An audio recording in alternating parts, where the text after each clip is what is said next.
we got Sandman joining us for another respectful debate. So this is going to be good. We're going to get into some MGTOW. Hopefully I said it correctly this time. MGTOW philosophies, and basically we're going to just run through some I guess some things that you believe and some I believe, things that I believe, and have a good discussion. So let's start off with this. We're talking about this offline. So you mentioned that, I didn't know this, that John did a video on you, and you felt like you actually agreed with some of the things he was saying. So he was sort of straw manning your positions. So can you talk about that? Like, what were the things that you agreed with him on? Primarily that he says that guys should date, and I've made this pretty clear over time, which is, MGTOW doesn't mean you're not dating at all. Like, it means you can't go your own way from nothing. You have to go your own way from something. So, young guys in their late teens and 20s, they should go out there and date. They should go out there and have different experiences. And eventually, if they go over like all the red pill knowledge, regardless of what side they're coming from in ad, whether it's MRA, PUA, MGTOW, or even black pill, they're eventually going to realize female nature is universal. And then they're going to be like, wait a minute, this sucks. Look at all these red flags. And then once they've had enough sexual experiences and romantic experiences, then they can walk away from it with the full knowledge of what they were in and what they're getting themselves out of. Right. So, yeah, I definitely want to expand on that point a little bit later. But was there other things that you think that, for example, the pickup community gets wrong, or not even the pickup community, the mainstream community in general gets wrong about MGTOW? Look, everyone thinks that somehow we hate women and that, we're just a whole bunch of losers. I don't know. It's just there's this kind of misconception. Like they don't understand why we would walk away from something that they want. Like it doesn't make any sense to them. So once you've gone through 10, 20 years of relationships, or once you've gone through like long marriages, you've had enough, right? Like you just get to the point where you're just like, enough, right? So, but if you're a young guy, you haven't kind of satiated your thirst. So I think that's why a lot of guys, they don't, it doesn't seem logical to them, because of the way they're feeling at the specific time in their 20s or teens. So to them, it doesn't seem like a rational thing to do. So then they criticize it. Or if they're in a relationship and they're in love, then they have what I like to call love goggles on. So they'll basically attack us because they're protecting and white knighting women even without realizing it. Mm-hmm. Let me ask this question. This is something I asked TFM. What's the difference between black pill and MGTOW? So MGTOW, or red pill philosophy, well, it's one of the red pill philosophies, I guess, is basically optimistic, and it's about making your life a priority and being positive and kind of like having a good life for yourself. But the black pill is kind of nihilistic. It's about just giving up on life entirely and, feeling down about yourself and feeling like you've been defeated. And, one philosophy says, it's your life, you're empowered. And the other philosophy says the world has punished you. And look, it all sucks because, the Chads and the Stacys out there are, they're getting what you want, but you're not getting it. So, you should just feel down about yourself. Well, it sounds like you have a healthier spin on it. I mean, I like the whole thing about, not being super nihilistic. That's a big issue I have with the black pill community personally. So let me move on to this question. I heard in one of your videos you talked about there's different like levels of MGTOW. So what's like your personal version of it? For example, for TFM, it was, dating a sex doll, right? Like that's what catching feels for a sex doll, as he says. So what is it for you? For me, it's just going monk mode. So basically, I started off when I first went my own way. I was kind of part of the MRAs as well. So I wanted to kind of see if it was possible to reform things and make it safe to go back into relationships. And I realized, first of all, MRAs weren't going to really do anything. They had never changed a single. Can you expand on that? What is that? So before like even pickup, there was the men's rights movement. So so basically they were they're mostly older guys in their 60s and 70s now, and they're basically the boomers. And for the most part, they had decent experiences dating. I think all of this kind of ties down to a generational theme, right? So they had decent experiences back in the 60s, 70s, 80s, and now all of a sudden the world was changing and they didn't know what to do. But they wanted those relationships, but they wanted it to be safe to have relationships. So they wanted to reform the laws, like the divorce laws and the marital laws, so they could actually feel safe to swim in the gonorrhea and filled waters again, right? So I think that's basically what they were trying to do, and I kind of got involved with them as I was also doing MGTOW content, and then they just slowly died out because people realized they weren't accomplishing anything, and they didn't like the MGTOW philosophy coming in and like stealing their thunder. This was back in like 2014, 15. So obviously you probably were making content back then. So yeah. 2014, 15, no, I was not. I got on YouTube around 2016, 2017. Okay. Okay, so I guess this is the question I quite often have when I talk to Black pillars or MGTOW is, and I don't disagree with every single thing you guys believe. I think there are legitimate dangers to, for men, especially when it comes to marriage, so as to speak. But this is the question I have. Instead of doing monk mode, why not just have a bunch of one-night stands? Like, why not just avoid getting married, avoid getting into a serious relationship, and just still bang chicks? Like, why not do that? Look, I'm just not a one-night stand kind of guy. Like I was in a year-long relationship in my late teens, 5 years in my early 20s, 10 years like after that. And then I had a few short relationships while I was still purple pilled, like level 1 and level 2 MGTOW. Like I tried to date while making my content for, back in 2015, I had a couple girlfriends for like 3, 4, 5 months at a time. Oh. And my content turned to shit. Like I started attacking guys. Like I realized that once I get into relationships, it starts to rewire my brain because of all the emotional love hormones that I'm getting. So it starts to affect my behavior. And once you start, like once you get out of relationships and out of dating mode for about 6 months, 7 months, and then you start dating again, and then you go in and out of it, you start to notice, especially if you have a YouTube channel, the quality of your work starts to go down. And then my audience was freaking out at me. They were like, "Oh my God, what's going on with your content? Like you're attacking men." And like, I realized, holy cow, like look at the effect that this is having on me. And so early 2016, I just decided, okay, I'm just going to do my own thing, because I went through what I like to call the second red pill rage.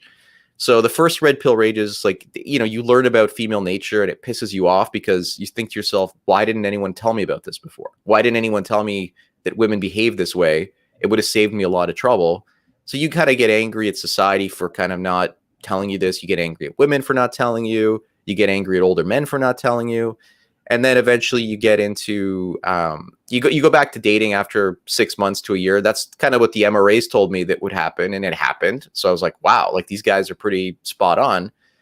And then I went in, and after about a year and a half, I had what I call the red pill rage too, which is I didn't get pissed off at society anymore. I got pissed off at myself for putting myself in those bad situations again. And so I just decided early 2016, I'm going to start traveling. I'm going to start like working on my YouTube content even more intensely.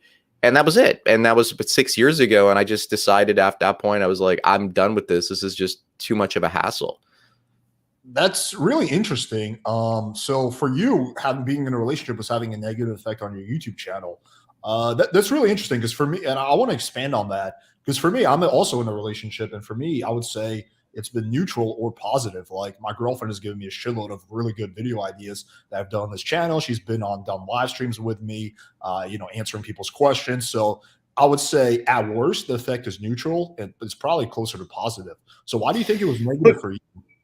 Well, I think, look, when I fall in love, my emotional state is just, it messes me up, right? Like I'm a very intense kind of person, and like I'm high on like trait openness. So when I love someone, it's like 120% of my heart, right? So it's like I obsess over the person. Even if I've been with the person for 5 or 10 years, I'm still going to feel the same way.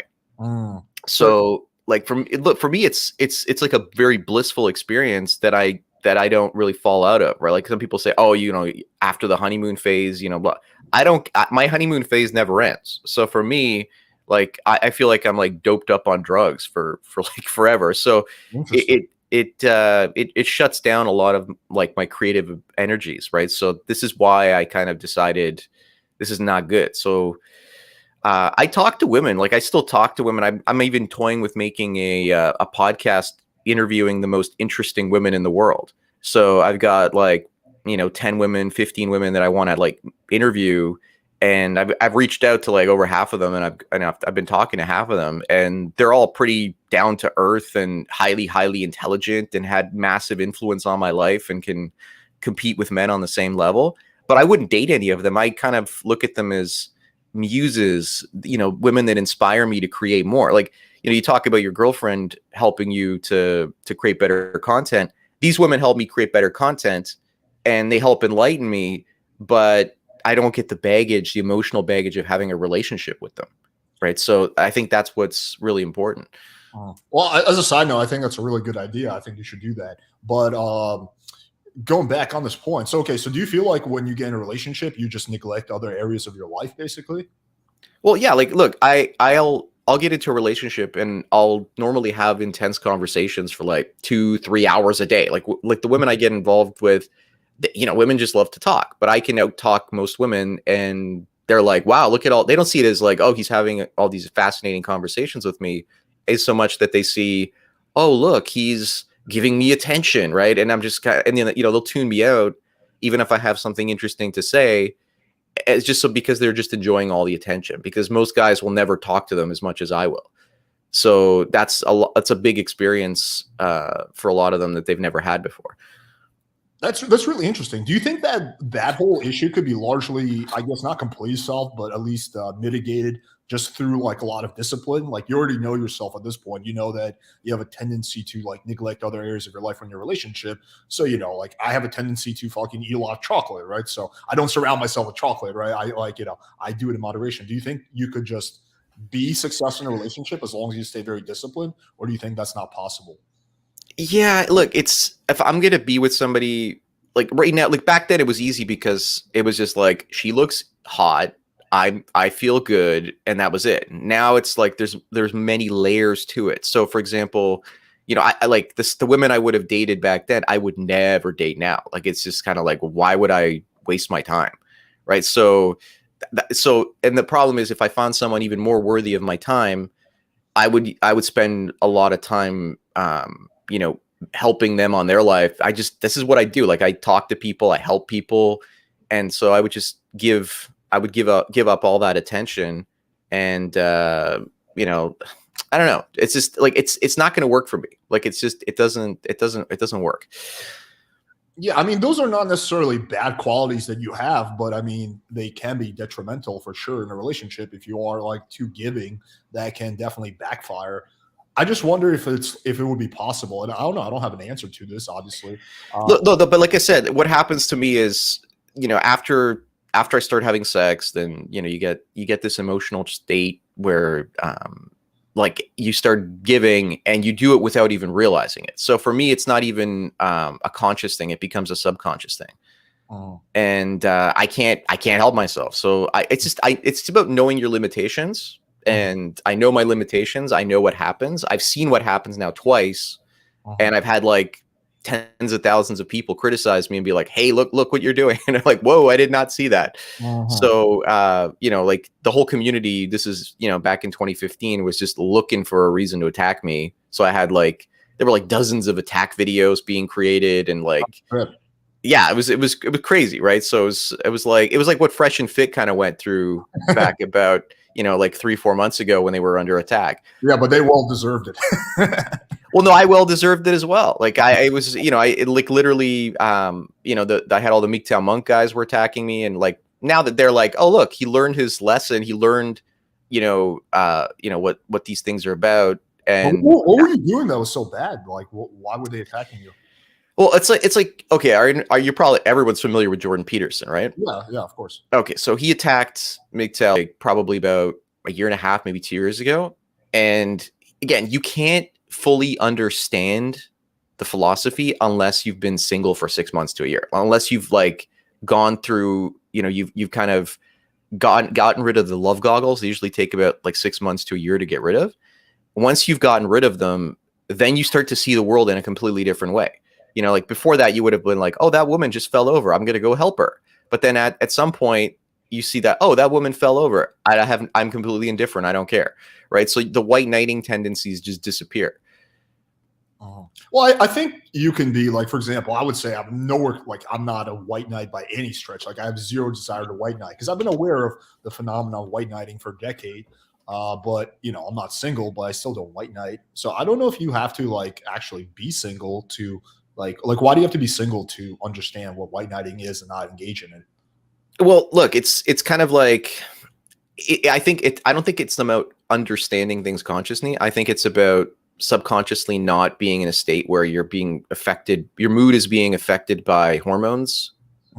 That I think it's a lot more powerful than than just being like, okay, I'm a strong man, I'm gonna avoid being like this. Well, until you've actually tried, like I was sitting there with these people these women I was with, and all of a sudden, like I could literally feel this like conflict in me, like the whole like Jedi, good and bad side of the Force conflict that was, and slowly the bad was taking over, and slowly the simping was starting to creep in, and slowly I was making concession after concession, and it happened twice. I'm just not going to try it again, right? So yeah, look, for me, it's just like if I'm with somebody, if I ever decide to get back in, like I'm just going to find somebody that's like I said, like a muse, and just have someone to talk to that's on a high intellectual level and not get involved physically. Because the moment I get involved physically, then all my creative energy gets trapped in her, and then I can't create and think the normal way that I do. That's interesting. I hope you don't mind me saying this because it's not meant to be an insult by any way, but that's like a common issue that a lot of women have, right? Is that when they get into a relationship, they like a lot of women complain like, "Oh, I just give up my autonomy. I start making too many sacrifices." Like I've heard multiple chicks say that. So that's interesting that you kind of have that issue as well. Well, an interesting thing about women complaining about things is with women, it's a lot of projection. So when something happens to the man, when they know something negative is going to happen to the man, that they say is that negative thing happens to them first. So that way they can basically take the man's argument away. So if the man, it says, I don't have no time for myself, I can't see my friends on the weekends, blah, blah, blah, like I'm losing my autonomy. And if she said it first, then he can't say it. This is one of women's like #1 strategies for controlling men. They complain about something first so that way you can't complain about it second. Well, I think we all project, men and women project. Whether women project more than men, that's probably true. But I think men are also definitely capable of projecting. I've seen it time and time again. I don't think it's just like exclusive to women. But okay, let's kind of go through. I guess I just wrote out a list of like what I consider my issues with MGTOW. So let's just start off with #1. We can just kind of go through these, and you can give your side, and we can discuss them. So #1 is, I think, what I've noticed with MGTOW is a tendency for guys who are thought leaders in the MGTOW community to take their personal experiences and relationships to be universal truths. So, for example, in one of your videos, you said that if you ask for your help, friends to help you on a project for free, they'll tell you to piss off, right?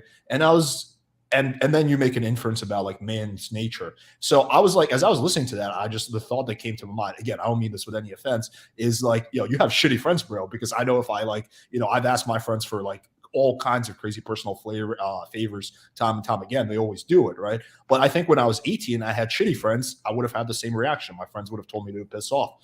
So I kind of see that as a common trend, is that, again, like, guys in the MGTOW community, they have shitty experiences with women, and then they infer that, oh, well, this is what women are like, right? Do you see what I'm getting at? Yeah, but I mean, okay, so how many shitty experiences do you have to have before it's a trend? Before you realize, wait a minute, like statistically, I'm going to have another shitty experience here, right? So I think that's kind of what it comes down to. It's you can have good experiences. Like, look, I haven't had, like a lot of guys, they come to this community because of, because they were divorce raped, or because they've had really, really bad, like narcissistic, abusive women that are, completely turn them to shit. Like, I never had any of that. I was the one that left the relationships that I was in. Right. So, it was just that they were taking my time. They were slowly creeping and slowly manipulating me. And my friends were the ones coming in and warning me and being like, look what's going on. Because I couldn't see it because I was very emotionally attached to these people. Right. So like my emotional connection was so strong that I couldn't see what was right there in front of me. And, like I'm talking with friends, I'm talking like, like favors, like, like, hey, I need somebody to help build my like backyard, like the thing. But, like you can get friends that'll help you. Like, I've had like friends that have basically helped me with things, but most of that help has been, advice or like psychological help, stuff like that. So, I haven't really noticed as much help when it comes to like physical things, especially if they're in relationships and they're busy, they got their own stuff to do, right? Or if they've got kids, they don't have time to do that kind of stuff. Yeah, I mean, I think there's probably limits. Again, it's a personal experience, but that's my personal experience. So anyway. Right. But I guess like the inference is that, again, like as a result of your preference, yeah, I see your point. Like how many shitty experiences you need to have before you're like, okay, this is a trend. But I think that there's definitely a big issue of sample bias, right? Like, for example, you mentioned that you have a tendency to go like head over heels in a relationship and like, be super chatty and all that. Well, that in of itself could heavily influence the kind of relationships, how your relationships will end. Like that in of itself is a huge confounding factor. So could it be that the problem isn't purely like women in the relationship, but the problem is that aspect of yourself? Well, look, it's not like you can't look at it as like a bad or good aspect of yourself. Like I just look at it as this is the way I am. I've been in, 10 relationships in my lifetime, if they're either 2 months or 10 years. So, and the universal in all of those things is me. So, and the universal thing always happens. So it's been 20 years. I've tried it even when I was consciously aware of it to kind of control it, and I still can't. So it's like, okay, I understand myself. So I know, my limitations. And, and then when I just decided to go monk mode, I was perfectly okay with that. Like my subconscious, see, like when you first take the red pill, you become consciously aware of how women are for the most part. And then once you take that red pill 2.0, you're subconsciously become aware of how women react and how you react to them. So then you become at peace with yourself because both sides of your personality or your consciousness agree and they kind of mesh together, and you basically see reality in the same. You're on the same page and you're at peace. A lot of guys don't understand this because they haven't gone through it, right? So until you've gone through that, and then you come out to the other side and you're like, wow, I'm actually free of all of this drama, and I don't have to deal with this anymore. It's very liberating, and the first thing I really did once that happened was like I was like, okay, I'm gonna go on a 3-month long trip, and I'm gonna go to the deserts alone, and I'm gonna like have an adventure. Mm-hmm. And nobody's, before that I would go on trips with other people and I'd never get to do what I wanted. And then now I was like, I'm gonna go for 3 weeks on my own. And I was like, this is the most amazing thing ever. Like, this is so liberating. I can do all the things that I want to do. And there's no one there to like tell me what I should and shouldn't do. And I'm not self-conscious about being in these places alone. Like, this is amazing. So, I think it just, it takes, to like, not necessarily courage, but it takes a clear understanding of yourself to get to that point. Yeah, I want to be clear on this. So I'm not critical at all of your decision to go monk mode or whatever. It sounds like it's working. It wasn't my choice. That's the thing. Like if it was up to me, I still would have been dating. Like if I could really have gotten what I wanted, I would have been dating in relationships and still making my content, and everything would have been, the same, but it didn't work. And well, the decision to go monk mode was a choice, right? You consciously decided that you were. No, it wasn't. It was, well, at first it was conscious, but then going back to dating. So I decided to go monk mode back at the end of 2013 when I started my channel. And then I went monk mode all the way till about the end of 2014. So about a year. And then I was like, okay, I'm done. I'm going to go and date again. So I just consciously made the choice. Well, actually, no, it was not conscious. I made the subconscious choice. My subconscious was like, I got to go out there and like, bust a nut. And I remember going back on Tinder and like starting to talk to women, and I was like, I didn't consciously do that. Like I could literally feel like, why am I doing this? I don't want to do this, but my subconscious is like, I'm going to do this. So like, it wasn't really like a choice of mine. It was just something I had to do. And then once I got to the other side, once I dated those women, then the subconscious was like, no, I this is horrible. I feel angry every time these relationships end now. I think it's time to like be done with this. And then at that point, my subconscious stopped wanting to go and onto Tinder and date. It was just, my conscious was already on that page, like at the end of like 2013. Yeah, but I still understand how that's not a choice. Like my subconscious right now wants to eat massive amounts of chocolate, right? But I consciously choose not to do it. My subconscious want to take a nap, but I consciously okay. But it's not about, you know, okay, your subconscious wants to eat chocolate, but you're giving your subconscious an alternative. You're saying, I'm not going to eat chocolate. I'm going to eat rice, or I'm going to eat wheat. I'm going to eat something else, right? I'm like, I'm not going to eat until, you know, I'm done eating for the day. Like, but what if the choice was between eating and not eating? At some point you get so hungry that your subconscious was just like, you couldn't control yourself. You'd go off and like raid the kitchen. You couldn't control that because you would die otherwise, right? So you'd be like, I'm gonna die if I don't eat. You're like, you literally run over and you're like in hunger. Well, you're not gonna die if you go out and bang a girl on Tinder, right? Well, look, just to a lot of guys in the black pill community, or like they feel like they're gonna die if they don't get into a relationship, right? But for you, I'm just confused why for you going monk mode was not a choice. Like it sounds like you made a conscious decision that you would be happier not being, which is totally fine. But I don't see how it's not a choice. It wasn't like forced. It wasn't like the president of the United States signed an executive order that says Sandman is no longer allowed to date. Like that would make it not a choice. It's like you get thirsty and you just want somebody, and like after a year, you're just like, I got to do this. Like it becomes like an automatic response. And for me, that's what happened. And then eventually I got over it. I went through a few more relationships, and that was it. Like, I mean, I can't, unless you've gone through the experience of that, like red pill rage 2.0, I can't explain it. Like, that's the best I can explain. It's like being in a specific, like, emotional headspace. You can't, it's like, it's like, yeah, you're asking me, you're saying, well, like, what is love? It's like, I can't explain love until you've actually been in love. Like it's hard to explain. No, I see your point about like the surrounding emotional state. I mean, that's all fair. But right now, if you want to, you could choose to go out with a girl, or you could choose to not go out with a girl. Like it's a choice. Like I just don't see still how it's forced upon you. Like you're a human being with free will. Like you're capable. Yeah, I understand, but the problem is it's how I feel about that. Like I'm not going to feel happy about it. Like I'm not going to feel like, oh yeah, that's totally fair, but still a choice. You can be, yeah. Like I wouldn't feel happy about making some decisions that I could make, but it's still a choice at the end of the day whether we choose to do it. Like if it's not a choice, that means it's forced upon you. Like I have no choice about being white. I can really fucking hate being white, but it's not going to change. I'm still going to be white. But I have a choice about how long my hair is going to be. I can cut it or I can let it grow out, So you see where I'm going? Like I'm still confused how it's not a choice. Like I understand that you might have strong emotional reasons for wanting to make a choice, and you might no longer have any emotional reason to get back in the dating space, and that's fine. That's reasonable. Well, it's like imagine. Okay, I would probably imagine you're a guy and you're like, you have a choice to go and date other guys, right? You could go and have a boyfriend in addition to having a girlfriend, right? Like you could start a polyamorous relationship, but I'm not gay though. I don't believe that. Yeah, but that's what I'm saying. It's not your choice, right? Like you're not going to go and date guys because that's not your like. But you can still do it. I mean, you can still choose to go out and date guys. I mean, you won't like it, but. So it would be like that for you at this point? Exactly.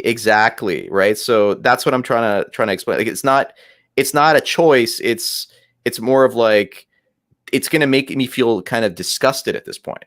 Really? So if let's say hypothetically speaking, you and I are like buddies and it's your birthday and I drive you out to Vegas and I'm like, yo man, let's go out to dinner. And then I plot a hot, I don't know, whatever your type is, but let's say it's big titty blondes. I plant a hot big titty blonde in your bedroom. And you get back to the hotel and she's there, she's naked, she's DTF. You would get like disgusted by the concept of banging her? No, look, I did that when I was on my 3-week trip, right?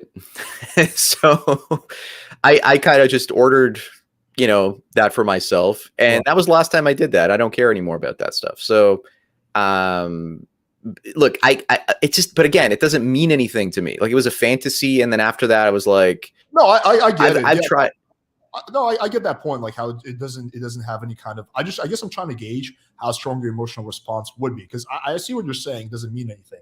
Like I've like 8-9 years ago I got prostitute, and it was like it didn't mean anything to me. Like it was just like a very meaningless experience. So I wouldn't do it again. But I wouldn't get disgusted at the thought of having sex with a prostitute, right? Like it would just be like it wouldn't do anything for me. So I guess I'm trying to gauge like how strong like for me, if you put a naked No, I'm not talking about disgusted over that. I'm talking about being disgusted over having a relationship, right? So that's what like I would feel nauseous just getting involved with somebody in a relationship again. Like, because I know what it's going to do to my brain. I know what it's going to do to my emotions. I know what it's going to do to my creative abilities.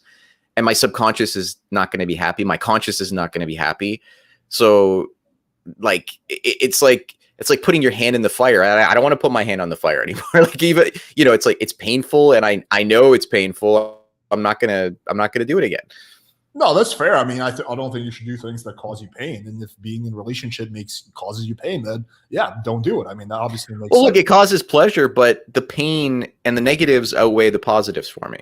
So, it's like you do a cost benefit analysis and you realize this is just too much for me. So I'm not gonna bother. I kind of know myself at this point.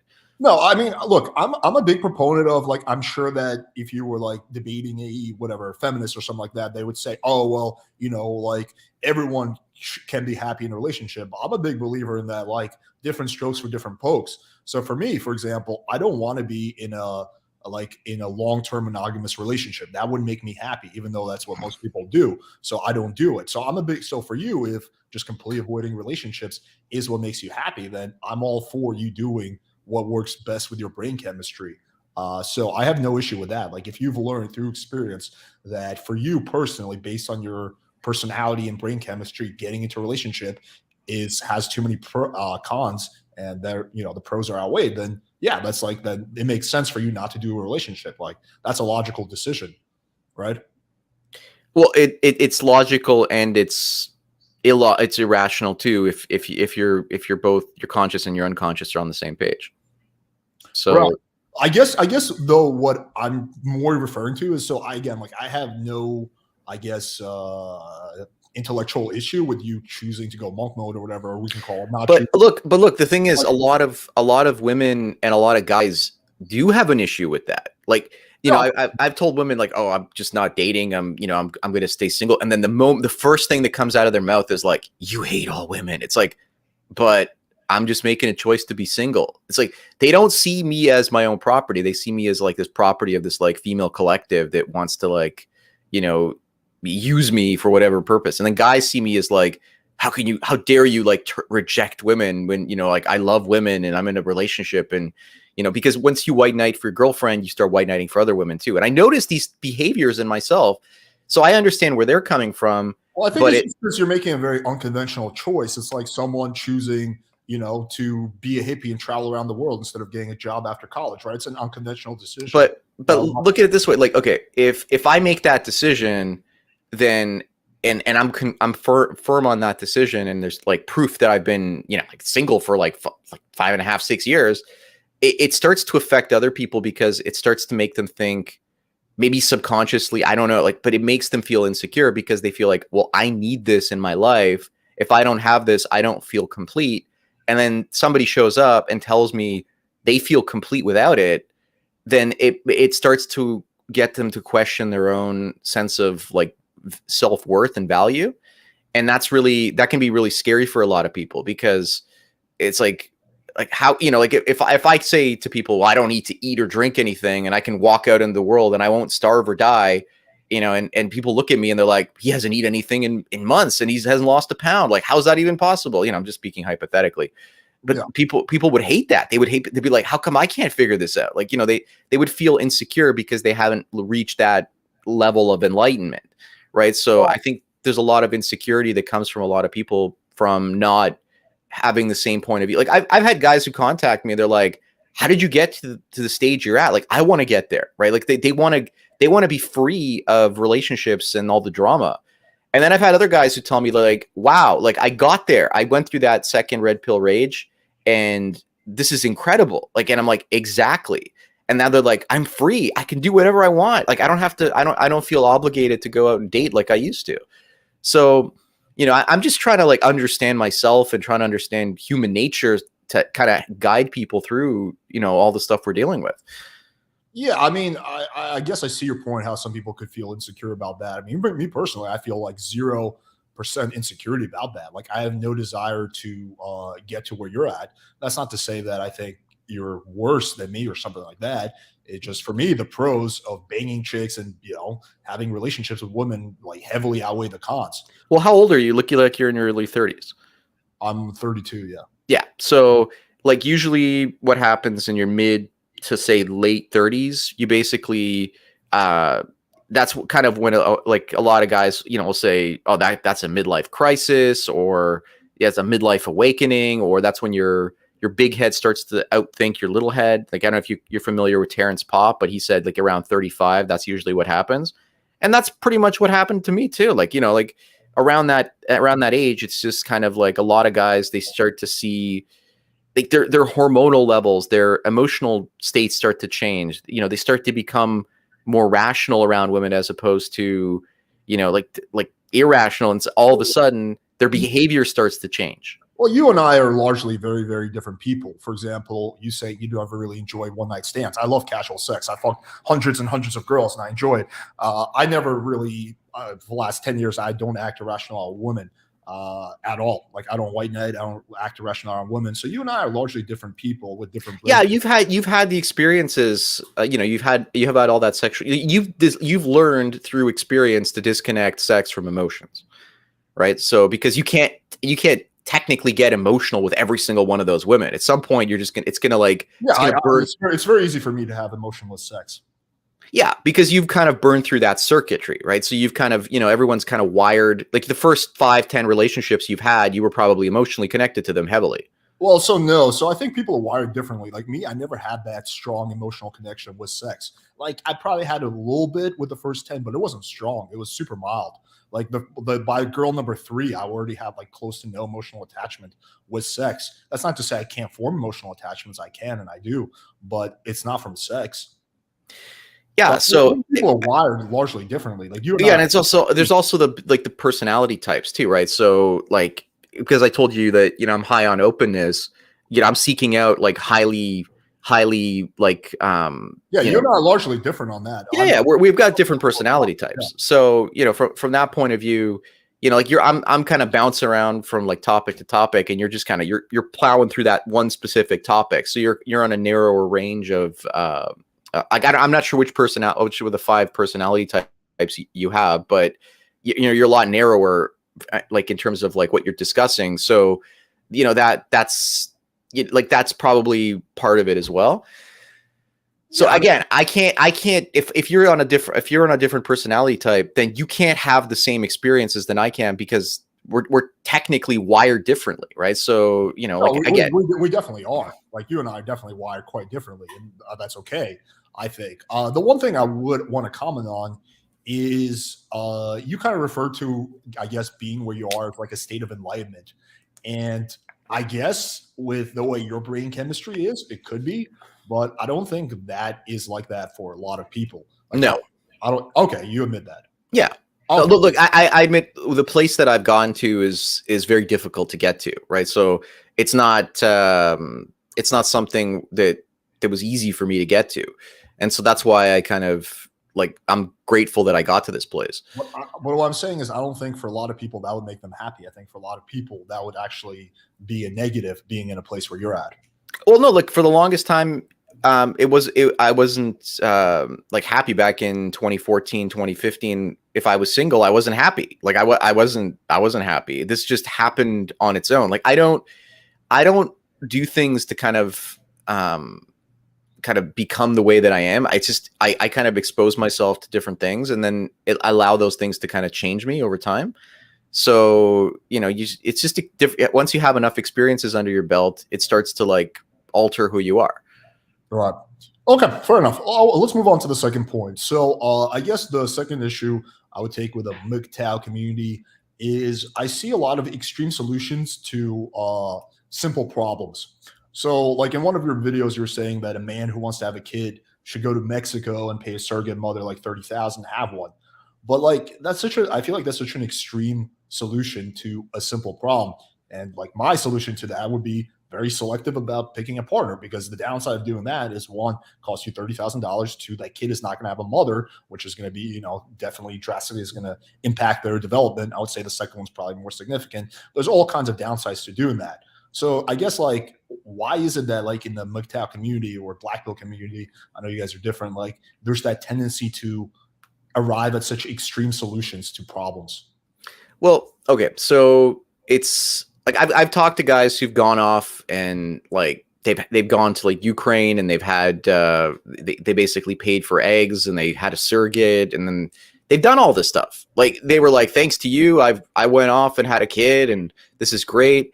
First of all, with the kids thing, like just because you have both parents there doesn't mean your child is not going to become like some over coddled, like kid that, that he's got too much attention. Like look at the problem we have right now.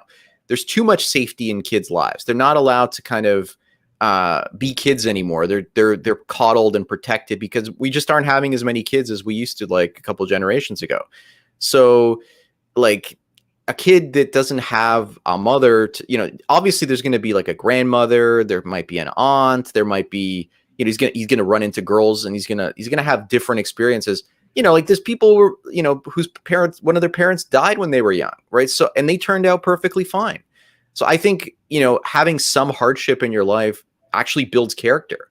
So if that hardship means that you didn't grow up with, like with a mother figure there, but you still know who your mother is. Like, where the egg came from. You can go and meet that parent. Like I wouldn't deny that kid the right to meet their mother at some point. Right. So, that would kind of make you a monster, but your child might have a trauma. It might go to school and be like, ha ha, you don't have a mother. It's like, that might traumatize the kid, but the kid will get over that. Right. Like, what about those kids who have like two dads or two moms? Like, and they go to school and then like everyone's like making fun of them, right? Like, is that your mom with your mom, right? Like, like what about those kids, right? So everyone faces trauma, and I think trauma to some extent is a good thing because it helps you grow. And we don't have enough trauma in our lives these days to kind of help us develop our character. So that's kind of my rebuttal on that. And number two, I agree with the premise that people need to experience more hardships, but would you disagree that a two-parent household is overall like much better than a one-parent household?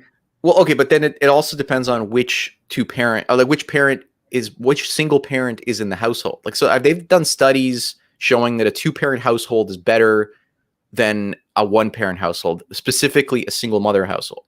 But have they done enough studies to show if a single father household is as bad as a single mother household? So I have to compare those two and then compare it to a two-parent household. And I've had guys who, the one guy I've been talking to for a number of years, he like literally got custody of his daughters from his wife and like took off, and his daughters are now doing much better than when his wife was around. Right. So, it depends. It really, there's a lot of variables there. You can't just like say, oh, it's two-parent households better than a one-parent household. Yeah. You have to say like, is it a male? Is it a father, a mother? Like what was the mother abusive? Like, it was the father. You gotta kind of take all those things into consideration. It's not very cut and dry. We hear that often. Like, we hear the statistics saying that, a two-parent household, the kids are less likely to get involved in crime. Yeah, that stuff's all true. But I would really like to see statistics on single father households to kind of see if we can compare those to the other two types of households. I think that's important. And no one's really done that research. Yeah, I mean, I think you can find outliers for every situation. I'm sure there's situations where there was like three gay dudes and a fucking jackass raising a kid, and that kid turned out to be successful, right? But I think like if I became a parent, my goal would be to do everything in my power to optimize the chances. Again, you can't guarantee that your kid is going to grow up good, right? You can do everything right, and your kid can be a total fuck up. But I would want to do everything in my power to optimize the odds. And I think a big part of that is for that kid to have a mom, if possible. If the mom. Well, the reason I've kind of advocated for surrogacy back at the end of 2013 because I wanted to have a kid, but I didn't want the risk associated with it. That's the problem. Like, because a woman can have a kid with you and then she can basically pick up and move to another state or another country and you have no power to do anything. So she'll say you're in Idaho and she's just like, I'm going to move to California. And you're like, but I want to see my kid. And she's like, too bad, I'm moving to California. Well, you can't. That's not necessarily true. I mean, there's joint custody. I mean, you're talking about if you get divorced, like it depends on the state, but it's not as simple as like a mom can just take off and like fuck over the dad. No, you can still see your kid. It's just that your kid's now in California because the kid maybe she's got the majority of the custody. It's not like the court's not saying you can't visit your kid now, but the court is now saying you have to go to where the kid is, right? So I agree that the court system, generally speaking, is favored towards mothers, but you can also get joint custody. Like that happens all the time. But like I said, a lot of women, what they'll do is they'll cut the guy off by just moving far away enough so that the father can't see the kids without it inconveniencing him to like give up his job or change. I've heard stories like one guy I visited down in Australia years ago, and like he told me he's like I was this girl, I was obsessed with her, I really loved her, and then she never gave me a chance, and then one year she decided to give me a chance, and then she got pregnant, and she's like, I'm pregnant with your kid, but I don't want you in the kid's life, so I'm moving to New Zealand, and you're gonna send me checks, and this is gonna be your life from now on, right? Like. Look, this is the stuff that happened, right? So, No, I agree with you. Crazy shit happens. Of course, there's stories like that. But so to get rid of that risk, if you pay $60,000 or 30, 40, 50,000 in Mexico, you're now alleviating that risk. That kid is going to be there in your life. There is no unknown, right? So like if you don't have that, you're not gambling, you're not throwing the dice on the mother's sanity down the road. Right, but you're taking a different risk, right? So it's all a matter of mitigating risk. Which risk are you taking? Yeah, exactly. So, but a lot of guys will feel like, hey, this is a lot better for me because that risk of being divorce raped and having my kid taken from me is now gone, or like once the surrogate mother gives up the custody, that risk is now gone, right? So a lot of I get that risk goes away, a different risk pops up. But I would say that like the common sense solution, if like you're going into it and you're worried about that, is to just screen very carefully and pick a woman who is extremely unlikely. I agree with you. See, example, this is okay. That's real quick. So, for example, my mom, right? Like my parents are separated, but my mom never in a million years would have ever done that because she wanted me to have a good relationship with my dad, right? So even though like my parents got separated, my mom would never in a bazillion years like do that, right, to my dad or to me. So like there are women who will never do that. To them, it's crazy because they want the kid to have like the best possible experience, and part of that is having a good relationship with their father. So I would just say, like, again, like a much more like common sense solution is just to look for those type of women, right? I guess you can never completely, eliminate that risk, but you can certainly significantly minimize it. Here's a risk you can't like predict or eliminate completely. So like when I've got into relationships with like women for like a long period of time, people change over years, right? So it's not like, when you meet somebody and you're like, this person is perfect for me right now, but will they be that way 3, 4, 5, 10 years down the road when all of a sudden, they're changing, you're changing, people grow and outgrow each other with time. So just because you met the perfect person today and you screen properly doesn't mean that 5 or 10 years down the road, that perfect person won't be doing things that are completely inappropriate based on what they were presenting you with 5 years before. Yeah, there's no guarantees. There's no way you could completely eliminate that risk. But I would say, like, for example, there is. If you have a surrogate mother and you take the custody of the child, now you've eliminated the risk. You're 100% sure that child is not going to be taken away with that. There's the guarantee, right? You've completely eliminated that risk, but you've also made 100% guarantee that kid is going to grow up without a mother. So while there's a 0% risk that kid will get taken away from you, there's 100% risk that kid will grow up without a mother figure. He won't have a mom. But do we know the consequence of that? Look. I've had discussions with my grandmother when she was alive. She grew up as an orphan. Okay, so and then she took care of a whole bunch of other orphans. And their parents all died. So what about people back in the days? What if your mother died to your childbirth? Right? what would have happened if your mother died through childbirth? It's like 1850, and now you don't have a mother anymore. It's you and your 3 brothers or 2 sisters or whatever. People overcome the odds all the time. I'm sure there's plenty of people. Yes. So that's my point, right? Like, I'm not saying, like, look, and those people were better than we are. They're stronger than we are. And like today you're getting, 2-parent households, and these kids are coming out of them and they're just like weak soy boy simps. Like what happened, right? Like, like what happened to the whole dream of the 2-parent household making better? Well, I think a lot of that has to do with the conveniences of modern life. Like, people don't have to do physical labor anymore and stuff like that. Like, for example, I came out of a 2-parent household, and I definitely didn't grow up to be like a simp or a soy boy or whatever, right? Because, my parents like instilled the value of hard work. I had a job when I was 13. I wasn't, had to do chores around the house and stuff like that. So my parents did a relatively good job raising me. So, I mean, I don't think again, like, I think a bunch of that is just modern conveniences, like in day-to-day, like, modern life. Kids just have just basically no hardships. Yeah. So I agree with that, but I just but look, by 2030, you're looking at about 65% of all kids are going to be obese by 2030. So that's like 8 years away from now in the United States. 65% of kids are going to be obese. And then we're getting onto a complete separate issue. That's just junk food and poor dietary choices that people are making. Like, you can have a 2-parent household, but it's become epidemic when 65% of kids are obese, and then the other 20% is probably overweight. So now that the unhealthy has outweighed the healthy, right? So your society is sick, and in a lot of these households, they may be 2-parent households. So something's going on, right? So I think we've got bigger problems than whether or not a kid has a mother or not. That's kind of my thinking at this point.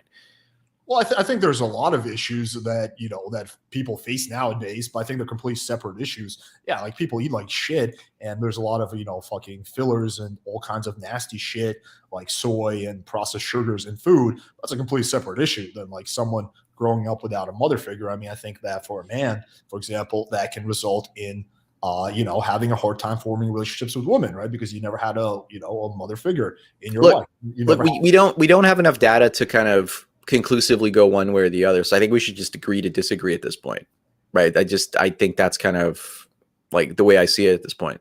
Like, if we could say that a single father household is as good as a 2-parent household, would that change your mind?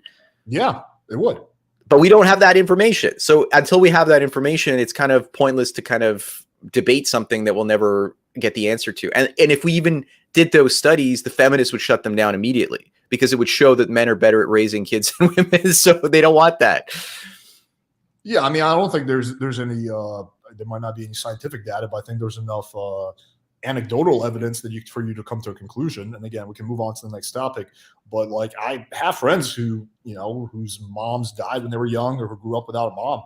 And like, yeah, I can see how that wouldn't be that great for a child. All I'm saying is, for my kid, like, if I ever had a kid, I would want them to have a mom, just like I would want my kid to have a dad, like, well, obviously, because it's me. But okay, we can move on to the next point. So, and one of the things on your channel is you had a story about a Korean guy who had a girlfriend, and after the first, I'm sure you know what I'm talking about. After the first kiss, he made a video that he was in heaven, and he showed the video to her the next day. And then, she got, kind of whatever. She cheated on him later on in their relationship. And, obviously you and I have both heard stories like that, but I think we came to largely different conclusions. So the conclusion, and you can correct me if I'm wrong, if I'm like misinterpreting you, but the conclusion that you came to is like, oh, this is like female nature. But the conclusion that I came to is like, the problem is clearly him. Like, he's just taking complete lack of personal responsibility for the situation. Like, making a video after you first kiss a girl and showing her that video is super beta simp behavior. And that guy should take responsibility for that instead of blaming it on the girl. Yeah, look, like the guy's obviously being a little naive, right? Like, it's just like, I don't even remember making that video. Again, I made so many freaking videos, I can't remember everything. So it's like, I don't know the exact circumstances about it, but yeah, like, I've got guys who are like, oh my God, she talked to me, she likes me. It's like, no, she just talked to you. That's it, right? So I got to hear the rest of the context of that. Like, I mean, I don't know. Like, I don't like, when was that video made? Like I don't know. I just like, when was that even made? I don't even remember at this point. I don't know. I mean, I don't have the date on here, but I think it was your in your top whatever top 5 videos or something like that. Okay, yeah, I don't remember making that, but But I guess kind of the larger point I had is this kind of story made me think that I guess kind of the assessment I had is the MGTOW is a little bit of like a refugee for, I guess, guys who were simpy or beta. And then, they basically got tired of that because it obviously doesn't work well. Right. But I think like you're not going to see, and correct me if I'm wrong, like alpha guys who, guys who are successful women, guys who are just like, just all out alpha guys becoming MGTOW, right? Because to them, it's kind of like a joke. They're like, fuck yeah. Like, what are you talking about? Like the girls having circles of guys. I have a circle of girls, right? Like to them, it's like almost like a joke, this idea. So I can see how the MGTOW community is like a good, I guess, whatever refugee for guys who got tired of being walked all over by women, right? But I guess just it would just be interesting if instead of going to that extreme, they just kind of owned their behaviors that were responsible for them being walked all over. But we even said it, we even talked about this earlier. It's like it's personality types, right? So it's like when you say, oh, those guys just own their behavior. Well, the problem is a lot of guys, maybe they're just not as emotionally developed, right? And maybe they can't detach themselves from their emotions. So it all like we're all at different developmental stages, right? And we all have different like personality tools at our discretion. So to say that, oh, these guys over here, they're losers because they behave like this. Well, maybe they behave like that because there's a genetic component and there's like a, sure. So I'm not shaming them. I'm not saying there's something like they're losers. I'm just saying like I'm just quantifying the behavior.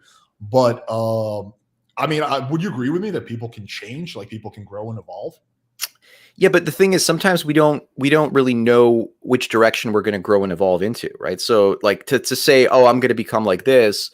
Yeah, you can try to do that, but then if you don't feel right about it, you'll usually revert back to your previous behavior. So, like real change happens when you like take in a new information and you process it on a subconscious level, and then you grow that way, and it like literally alters your behavior on an unconscious level.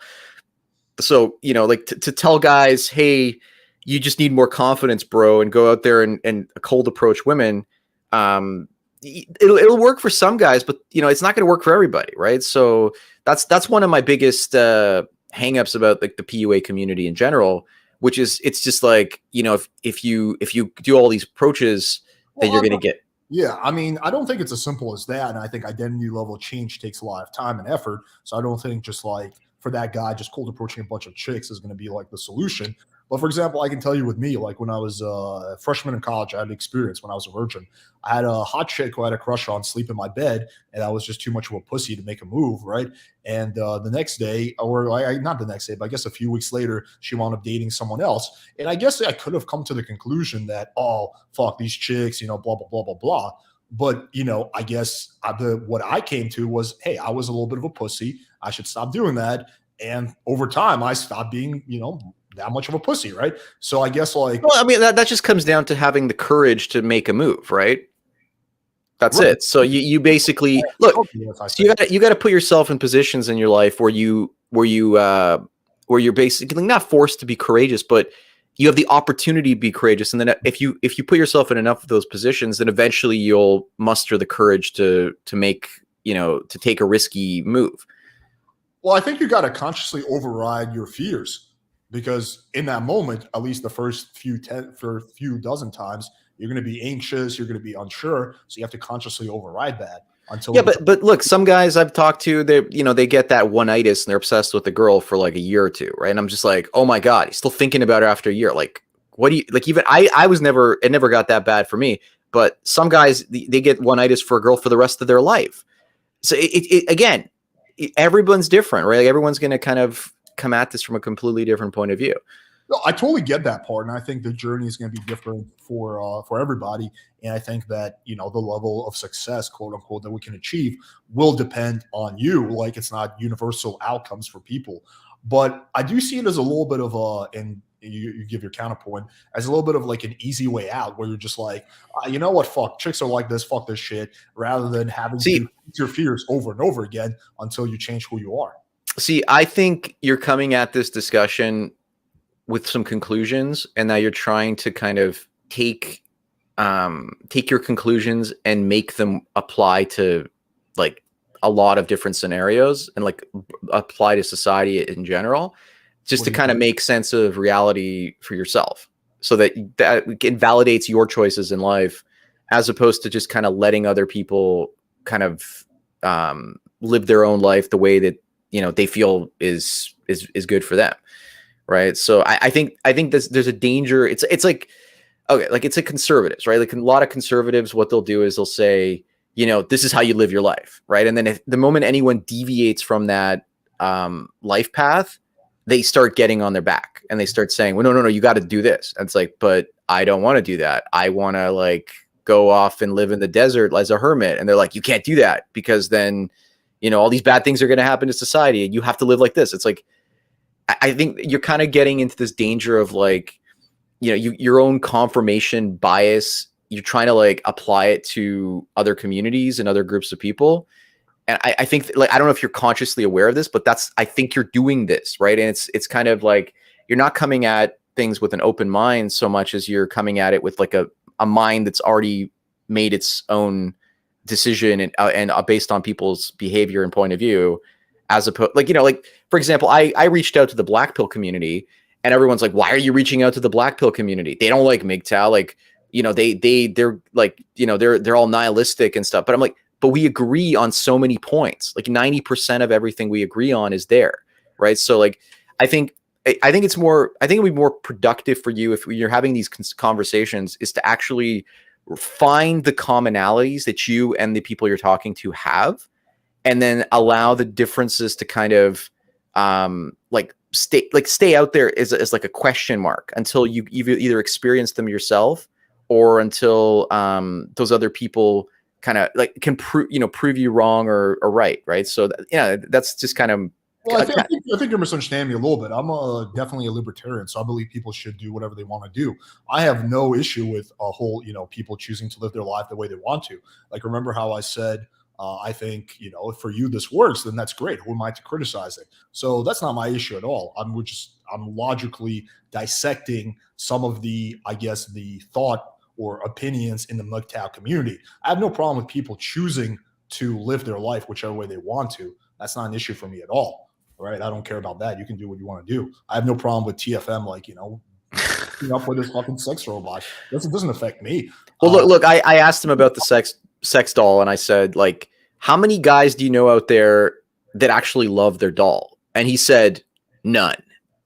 And I'm like, none? I'm like, so you're the only one? I'm like, okay, so, and then he kind of reneged. He says, well, actually, I don't know anyone in real life. And I'm just like, okay, like, look, that whole sex doll thing, I think that's kind of taking things to the extreme, because he's kind of bargaining, and I've had like one of his co-hosts contact me and like tell me this is very unhealthy behavior on his part. And I will agree, that is very unhealthy behavior.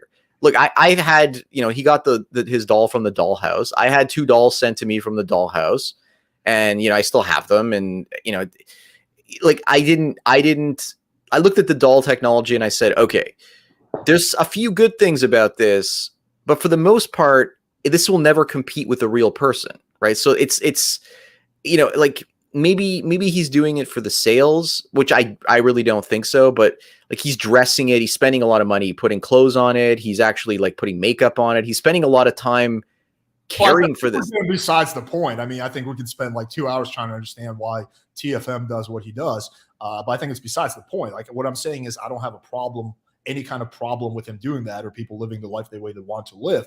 But I think it's a little different because you and I are thought leaders, right? Like, we're in different communities, but we're thought leaders, right? So I think it's good for us to challenge our thoughts. And I guess the thought that I came to, and again, you could, explain to me why I'm wrong, is that in the MGTOW community, there's a tendency to avoid taking responsibility and taking a little bit of the easy way out. And like, if you think I'm wrong, I'd be open. But you have to be really careful, because when you say avoiding taking responsibility, that sounds like shaming language, right? So, and then you get a lot of guys in the MGTOW community that are saying, women shame men all the time. And then when they hear you saying that, they think I'm not shaming anybody, but I'm just no, but that's what it comes like. That's how it comes across, right? So like I can understand. Like I'm not looking at what you're saying. I'm looking at how what you're saying would affect people's emotions, right? So there's all kinds of sensitive people on the internet who will take offense to it. Yeah, but there you go. But that's the thing. Like you're saying, sensitive people. Like it's like you're. It's almost like you're saying that that's not a good thing, right? It's like some people, sensitivity for some people is a strength, and then for some people, sensitivity is a weakness. I mean, I would say if someone takes offense at what I've said, then they're too sensitive because I haven't said anything offensive. But that's the thing you have to understand. Like, okay, for example, like people who are more open are more sensitive emotionally to different sensory experiences. So for them, when you tell them, you know, you have to do that, you're too sensitive. It's like, but they can't help it. They're just, that's who they are, right? So if somebody's too sensitive, you don't tell them you're too sensitive. What you tell them is, how does your sensitivity, or you ask them, how does your sensitivity affect your life? Like, is there a way to be less sensitive without it? I'm sure I could say word things better, but I'm not like a therapist, right? I'm a podcaster. I'm not like a therapist. Like, I'm sure there are better ways for me to. But that's the thing. Okay, look, as like you said, as a thought leader, it's your responsibility to kind of talk to people and kind of understand their point of view, even if you don't agree with it. Like, I don't agree with certain points of view that people have, but at the same time, like, you know, I agree, I understand them. I make a conscious effort and an unconscious, like, to kind of understand where these people are coming from and kind of say to myself, okay, why are they thinking the way they're thinking? And like, look, I can't go into somebody's head and figure them out 100%. But, you know, when I reached out to the Black Pill community, you know, like I'm like, I can't understand their point of view because I've had relationships. They haven't had them. Maybe they're virgins and they're too shy to ask somebody out. I can't sympathize with that because I'm not in that boat. Right.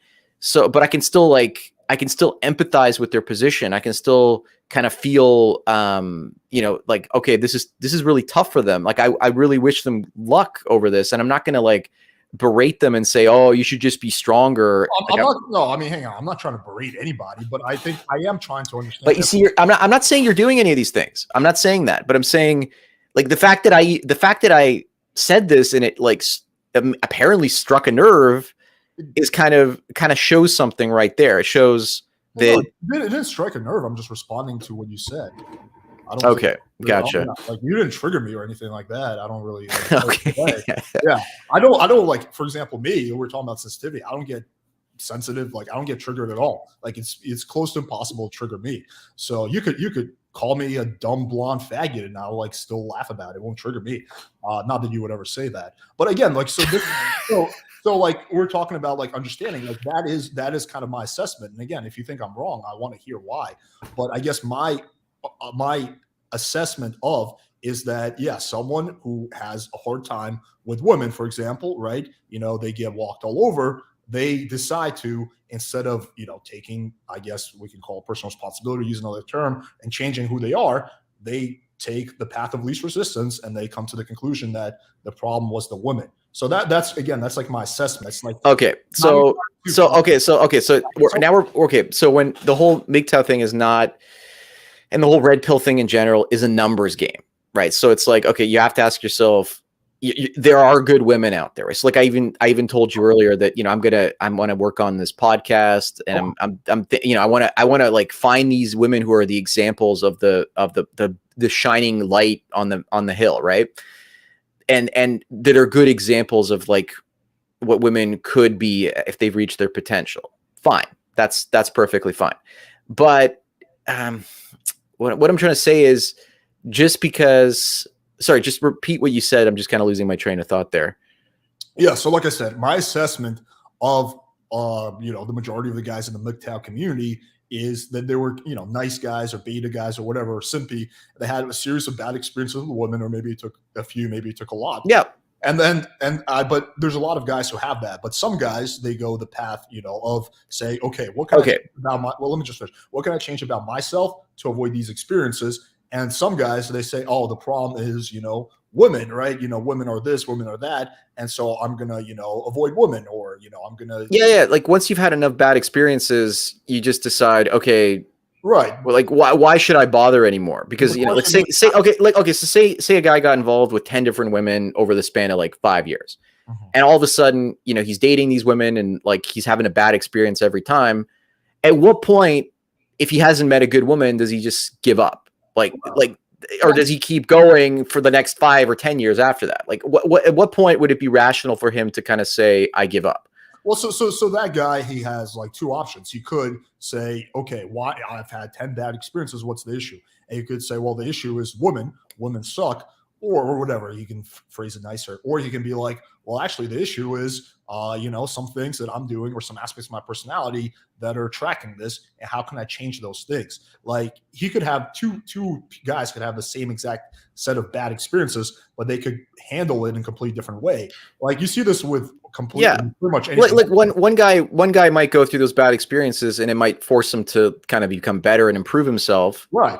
And then the other guy just kind of gives up and becomes black pilled nihilistic. Right. So exactly. I understand that completely. But at the same time, it's like, again, everyone is coming at it from a different point of view. So, you know, everyone's personality is different. So it's the guy who gives up, who's just had enough.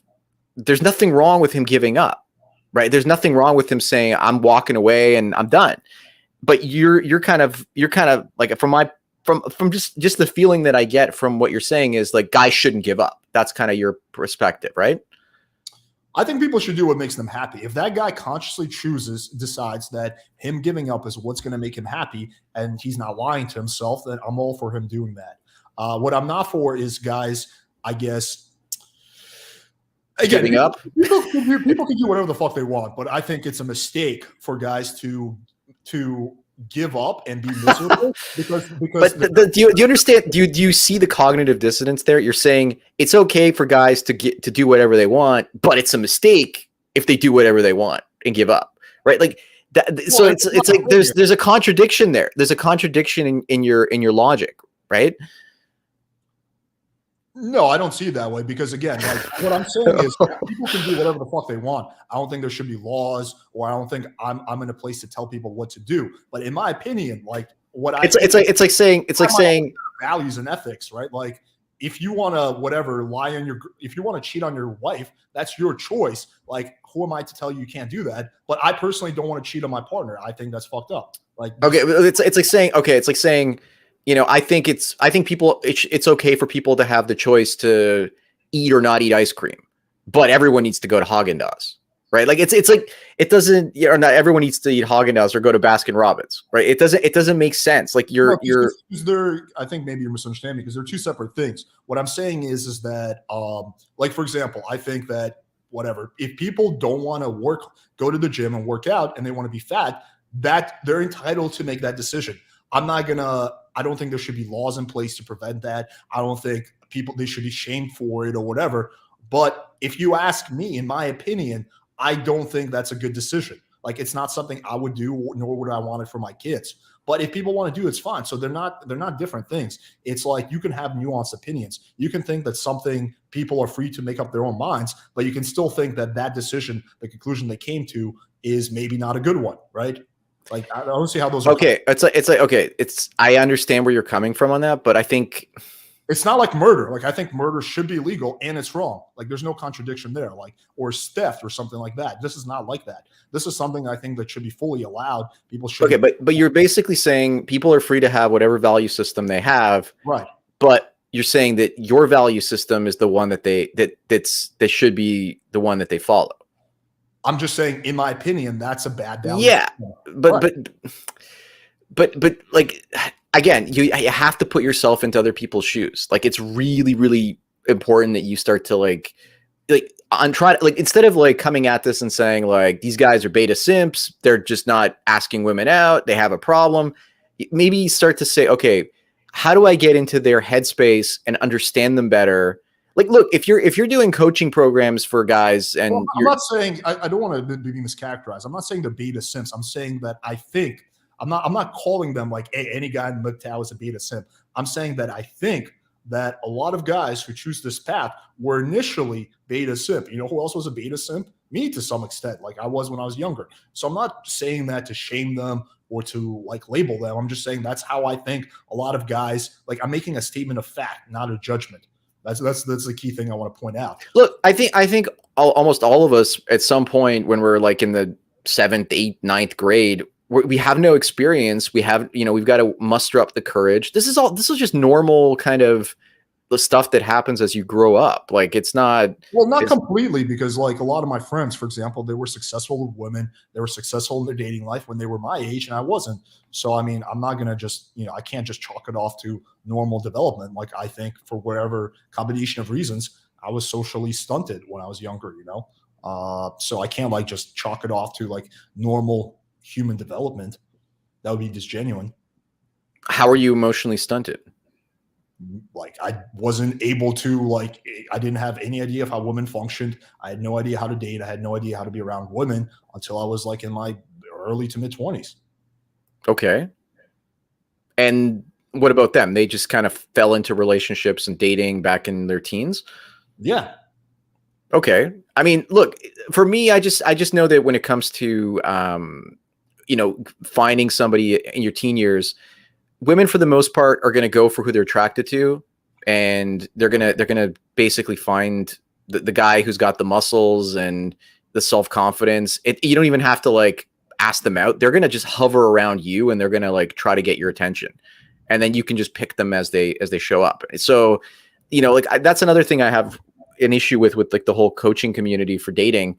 It's like the first thing guys should be focusing on. Like I think Undead Chronic kind of spoke about this, is just focus on hitting the gym and just working out. And that's what I did when I was in high school. And I didn't do it for dating purposes. I did it so that I wouldn't get bullied by other kids.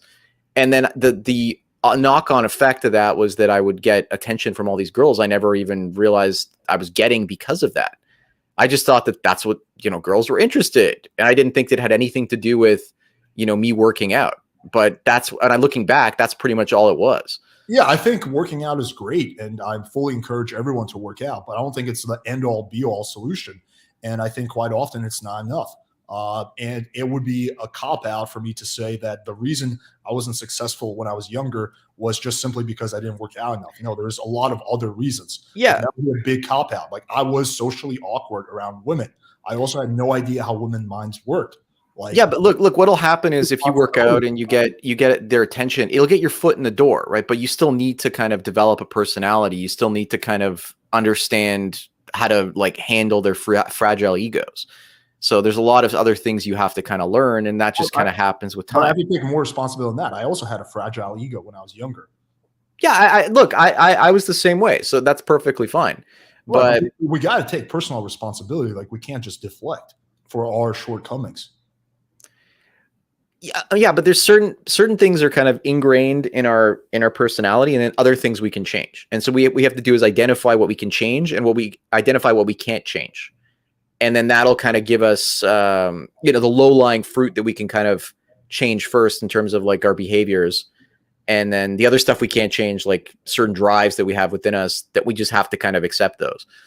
I think you and I have a fundamental differently mindset on and you can correct me if I'm wrong, on how much a person can change and how much responsibility is correct to take. Like I'm a big believer in, I don't know if you're familiar with Jocko Willink's book, Extreme Ownership. I'm a big believer in that. Like you should take extreme ownership for every single thing in your life, even if it's potentially outside your control. Take as much ownership as you can. So I don't like this idea of saying, well, everyone is different, so maybe for some guys it's not as easy. That's technically true, but they should still take as much responsibility as humanly possible. Look, I like, even though I may, okay, I'm just trying to say that for people out there, if they don't want to take responsibility for certain bad things in their life, that's their prerogative, right? So they're fully allowed to do that, but I can still think like people are allowed to vote for retarded. Like people are allowed to. I'm not, But you're okay. But there you go. You're making a judgment call. You're saying that they're voting for retarded people, right? So that you're basically saying my value system is better because they're voting for retarded people. Well, like I will agree with you. Like there are some crazy candidates on the left. Right. It's just insanity. But look, I'm not going to take their right to vote for their crazy candidate away. I think that they should. But that's not what I'm doing. So I want to be very clear on that. I don't think. But you're shaming them instantly by telling them that their candidate is insane and crazy, and so you're instantly shutting down any discussion that you can have with that person. You're instantly putting up a wall. Well, and I disagree with that. I don't actively shame people, but I think I'm allowed to have my own opinions and challenge other people's opinions. Like, but if you had said it that way instead of saying, okay, people are voting for retarded people, because like if you say that word, then people are like who are going to be like, what do you mean by that? They're going to get inflamed right away. You're going to create drama. But I wouldn't actually say that to a person if I'm discussing politics with them. I'm saying that to you. But you're saying it to me, right? So like people are hearing it. There are people out there hearing it. You and I are not discussing politics. So I'm not saying, I never called them like that community retarded, right? That would be like the equivalent of me doing that. But you understand, like you're a public person. So all of a sudden you say this, someone's going to take this out of context. And then whenever they talk about you, they're going to say, "Oh, look at the way he's talking about us." And I just disagree with this assessment that I've been so cruel to the like MGTOW community. Like I don't think I'm that rough. I just disagree with this assessment that I'm like this big bad guy who's just like massively shaming MGTOWers. Like I'm just legit. No, but I'm not. Look, I'm just trying to. I'm not frustrated at what you're saying. I'm frustrated with the fact that you can't. Can't is a strong word. Like I'm frustrated at the fact that like you're having a hard time opening your mind up to new ideas, right? And that again has to do with like I think the whole personality types thing, that not necessarily, and that's, you know, and you might say, well, that's not true because I can take control of every aspect of, you know, my personality, and I believe in self-ownership, and I believe, you know, like you're talking about that book, so it kind of contradicts. No, I'm open to the new idea. I'm just not sold on it yet. That's what I, you know, like I haven't been sold on it. Like I want to be sold on it, basically. In order for me to change my mind, I have to be sold on it, right? And that okay. So first of all, I don't think you'll be sold on MGTOW at all, because first of all, if you can get all access to all these women, and you could do that without being emotionally connected. Look, if I could do what you're doing, basically go out there and sleep with all these women and not have any emotional connection, and allow it not to affect my work life, and you know, I would be like, wow, this is great. I mean, I can't be like this, but if I could, that would be a good thing for me, right? Like that would be great. But I can't come at it like that, because that's not me, you know. And people are gonna say, well, you can change. It's like, well, yeah, but I'm in my early 40s. The odds of me changing at this point are like astronomically small.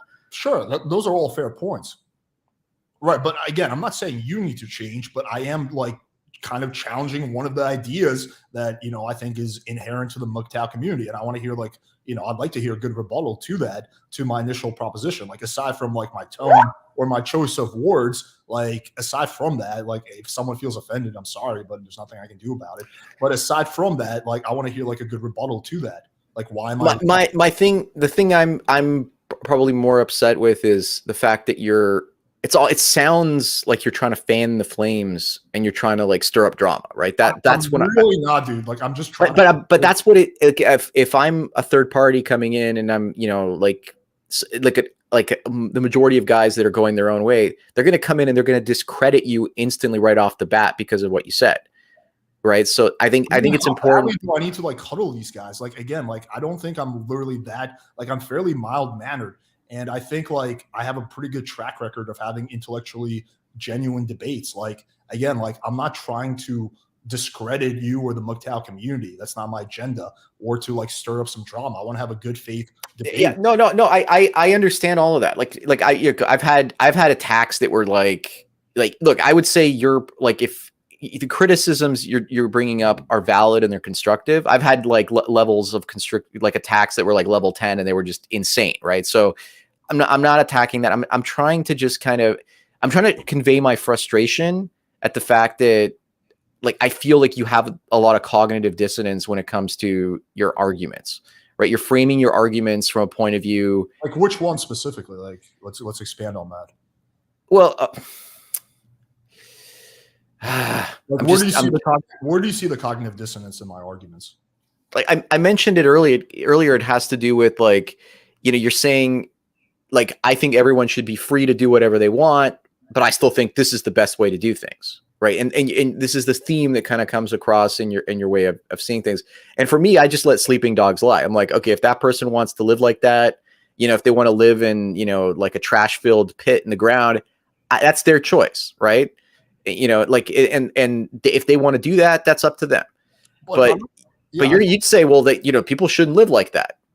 I don't see that as cognitive dissonance. I just see that as having more nuanced opinion. Like, I think that people should be allowed to go out and party every night and do cocaine. Well, yeah, whatever, even though it's illegal. But I think people should be allowed to do that. I don't care. But I think it's a retarded lifestyle. Like, again, but that's what I'm talking about. But I don't think they should be legally restricted from doing what they want to do. That's what I'm saying. You can have nuanced opinions. You can think something should be legal and still think it's dumb.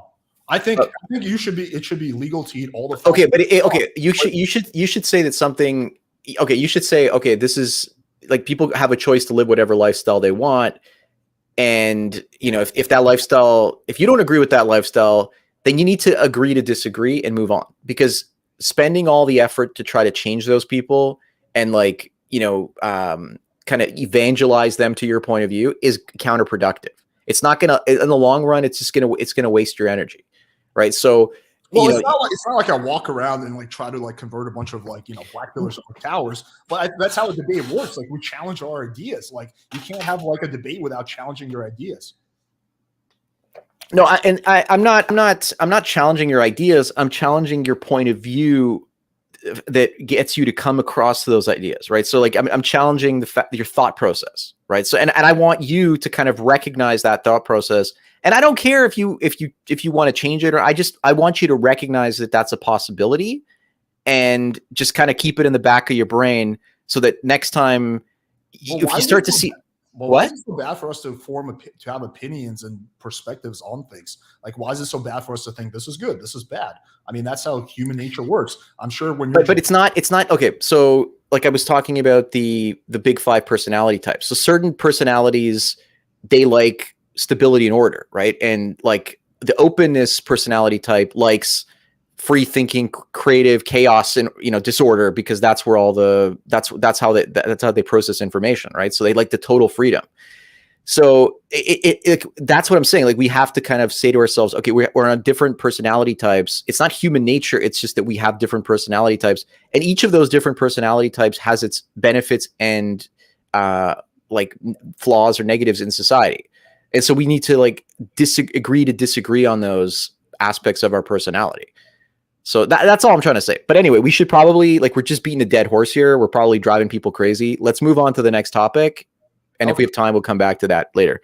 Okay. Yeah. The one thing I will say, like the last thing I'll say on that is, I think that we can't chalk everything up to different personality types. Yeah, that is a factor, but I think there's other factors. We can't just chalk everything up to, well, we're different people. Like that. Yeah, there's nature, there's nurture. I agree with you. It's going to be a combination of two things. But again, like, this is the whole narrow. Like, you're laser focused on this one thing, right? Like, and that's good, because if you have a laser focus on something, then you can actually like talk about it enough and go over it enough to actually like figure it out.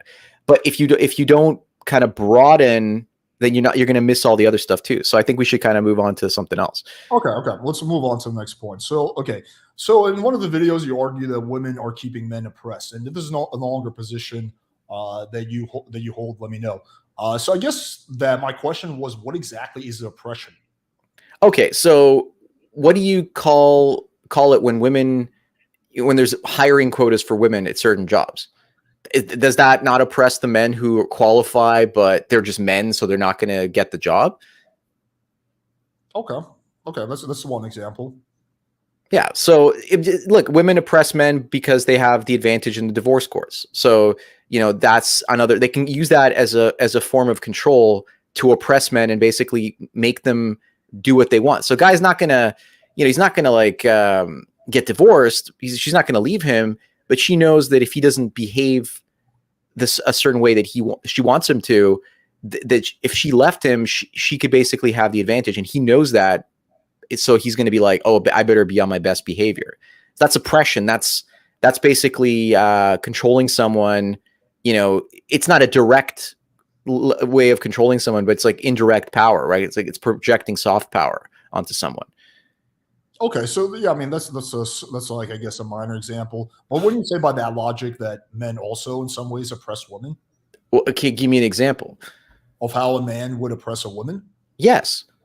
Well, like the fact that, for example, certain jobs, it's really hard for women to rise up the ranks, especially when it comes to certain like leadership positions. Like it's really hard, and like for women to rise up there because it's like a little bit of an old boys club. Okay, so give me okay, so now you're talking like a feminist. Like this is like feminist 101 kind of stuff.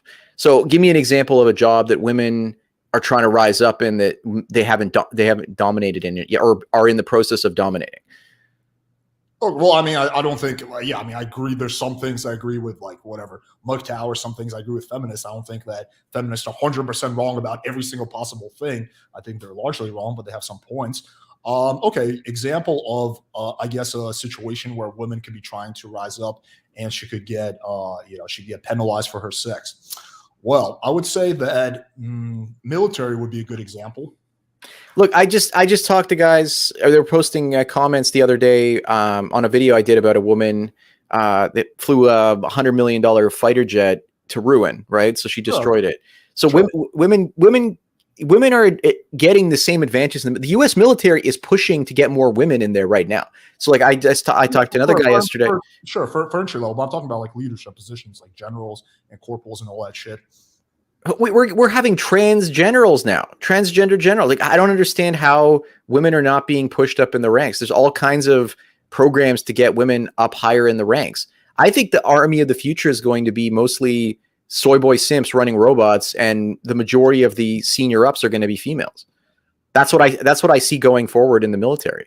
And I've talked to guys who said, they're working on embedding women into combat units, and that's being horrible. It's like disastrous because those women can't. They're endangering the rest of the men that work in those units, or they're actually getting women.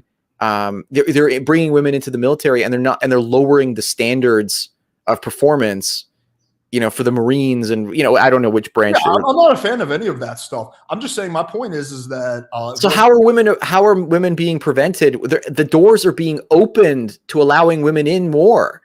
The military wants more women. They're not oppressing women. I mean, are you saying you can't think you think that there's no situation out there where a woman might have an inherent disadvantage because of her sex? Like you're saying there's no situation like that? Like I understand there's situations where a man has a disadvantage Well, because look, like a woman, I don't see women lining up to go. I don't see women lining up to work as construction workers and like plumbers, yeah, right? Like, I mean, for sure, there's certain careers that men gravitate towards and certain careers that women gravitate towards. And being construction worker is a fairly unpleasant career. So I don't think, yeah, like why would a woman want to gravitate towards that? It's a fairly shitty job. yeah, but it pays well, right? Like that's why she would want to gravitate towards it. But also, she doesn't want to do it. Maybe she can't physically keep up with men on it. Yeah, So, yeah, so, so, so like right now, I'm talking to people about like medicine, for example. I spoke to one guy. He was kicked out of university. I'm putting out a video about a week from now. He was in California. He was kicked out of university because the girl, he was talking to her, and she took offense that he didn't find her sexy and he didn't want to sleep with her. So he didn't do anything wrong. He just said, "I don't find you attractive enough to sleep with." And then she got emotionally upset by that, and she got him canceled from university because of that. yeah, That's all it took. yeah, there's crazy shit that happens, and I'm not saying. But the crazy shit is now starting to outnumber the sane shit. That's the problem. Sure, but again, I see I'm critical of feminists saying, "Oh, we women are so oppressed." I'm like, "No, you're not." And just like I'm critical of men saying, "Oh, we men are so oppressed." I'm not. I don't think anyone is really that oppressed anymore. Okay. Men are oppressed from the standpoint of you don't see men. Okay, men now make up 35% of university students, and we keep falling, right? So we're losing on that front. Like we're no longer the majority of higher education. And women are now, they're like, we need to put more women into STEM. If you count STEM, including medical fields like doctors, women now make up the majority of STEM students in universities. Yet their push is still to get even more female percentage STEM students. Right, but that would be exactly like a woman saying, "Well, only like 8% of us are CEOs, therefore we are oppressed." Like you can use that argument the other way. Yeah, but like if you're looking at women encroaching into territory. So right now, globally, about 30%, maybe 25, 30% of politicians are female.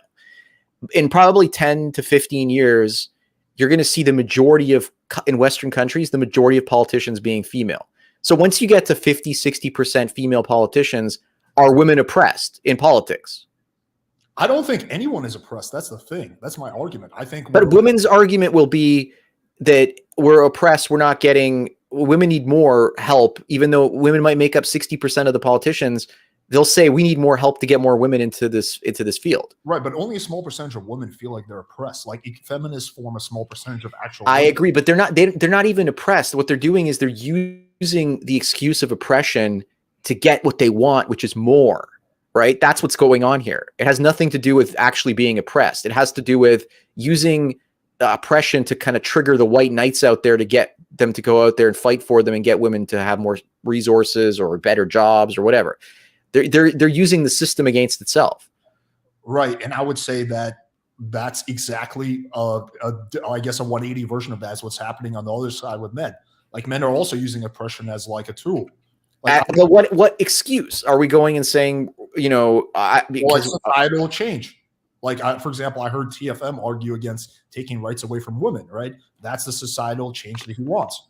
Well, but again, he's talked about taking women's rights away forever. I don't agree with taking women's rights away. I think that women should have every right that men have, but I also think that women shouldn't take the rights of men away. But women are taking men's rights away. They're slowly encroaching on the things that they're taking things that men have away from them, and they're trying to make them female dominated, which is not fair. I mean, you're talking about diversity quotas, which are like, yeah, they do exist, but they're like, I just don't see like the average man as like oppressed. Like you can still get like as a man, you can get any job you want, if you're qualified for it. And okay, try to become a male kindergarten teacher. See how well that works out. I don't want to be a male kindergarten teacher. Like, but I'm just saying, like most people will not accept that. They'll just say, well, that's not acceptable. Or like try being a male nurse. Like I've talked to male nurses who, they make up 5%, 10% of the nursing staff. Careers that women generally gravitate towards too. Like women generally gravitate towards nursing. Yeah, but those careers at one time, like 120 years ago, nursing was mostly a male-oriented career. Right, because women were not allowed to do it. Like because women had to say no, it's because women hadn't entered into. They were having children. Like society was structured differently because the priorities were different. Like reproduction was more important than women having careers. Right. Yeah, sure. And there was also, like women legally couldn't do a lot of shit back then that they can do now. Like right now, man and women can do, in theory, could do pretty much all the shit they want to do. That wasn't the case 120 years ago. But I agree with that. But here's an example that happened in Paris, France. So the women in City Hall, to make things fair, the law was changed so that only 60% of the staff could be of one gender, either male or female. So women complained that for the longest time, this majority of the staff working at City Hall were male. So over time, the female staff became more and more and more. And then it got to 60%. And then it got to 62%. And it got to 63%. And so women, instead of saying, you know what, this is the cutoff, 60%, with 60% of us are female and 40% are male, we're going to accept this. The women in power decided we're going to change the law so that we can have as many women as we want. How is that fair? Because men created the law to help women. And now women, once they got to that point where they were made up the majority, now threw the law out so that they could become not just the majority, but they could dominate that profession and dominate that field. Well, power is very addictive to human nature. I don't think that's a woman thing. That's a human thing. Okay, so then if power is addictive to human nature, then why did men decide, okay, we're gonna give up, we're gonna share our patriarchal power with women, but you don't see women sharing their matriarchal power with men? What matriarchal power? For a long time, women could not do basically anything. Like they couldn't work, they couldn't vote, they couldn't do a lot of shit. Like, what is this power that women have over us that we can't do? Like, I understand there's diversity quotas and all that, but what is this thing that men want to You don't think that women have the power to cancel men, and all they have to do is make one allegation, and now you can't work for the rest of your life because you've been blacklisted? Do women have the power to cancel men? Look at Me Too movement. Look at the Me Too movement. Like I'm sorry, but like, yeah, no, I'm not a big fan of any of that. Like, I agree that cancel culture is super fucked up, but men directly contribute to it. It's not just women. As a man, I don't have the power to accuse a woman of a false allegation and have her life get ruined. As a man, if I'm married, I don't have I can't go to divorce court and have it side with me because I'm a man. There's some unfair double standards against men, but they go both ways. There's different kinds of. Okay, so what are the standards that go both ways? Just give me a couple of them. Well, a big one is that as men, our chances of getting raped are way, way smaller than as a woman. Like, women have a realistic risk of getting raped, and for us, that risk is fairly small if we don't go to prison. Like, that's a realistic double standard. Okay, but men face a lot more violence and are more likely to get like assaulted in public as opposed to women. So again, that's whataboutism. Yes, I understand there's different challenges for both sides, but both sides have challenges. I'm just not a big fan of this argument. And I see the same thing the feminists do. Like, oh, it's so hard to be a woman. It's so hard to be a woman. You don't understand. But I'm not a fan of that. But I'm just like I'm not a fan of the other. But by them saying it's so hard to be a woman, it's so hard to be a woman, they're basically saying you can't use the argument that it's so hard to be a man because I've used the argument that it's so hard to be a woman first. That's what they're doing. Can you see how a feminist would say the exact same thing, make the same argument by a man saying it's so hard to whatever? He's just saying that so we can't. That's one of the reasons that the feminists hated the men's rights movement when, like, oh, look, all the issues you're bringing up are not specifically MGTOW related. You're bringing up issues that I would have gone over like almost 10 years ago now in the men's rights movement. Right. And these are things that I just stopped talking about because there's no way to really change them. Feminism is going to keep rolling and it's going to keep gaining power. And if you look at, Socrates, Plato, and what was said in the let me see what the book is, the Republic, which I got here on my shelf. He basically said, feminine democracies give way to tyranny. So we're now in the process of building a feminine democracy. So women are getting more power, democracy, and eventually they will destabilize the system, and then order will have to be imposed on the system by a tyrant because they're going to destabilize the system. Like I can't look at what's going on in the public institutions, like in the education system. Look what's going on in, bringing in women quotas for hiring for boards of directors in California, for example. Elon Musk had to leave. He didn't want to run his company there anymore because of all that kind of bullshit.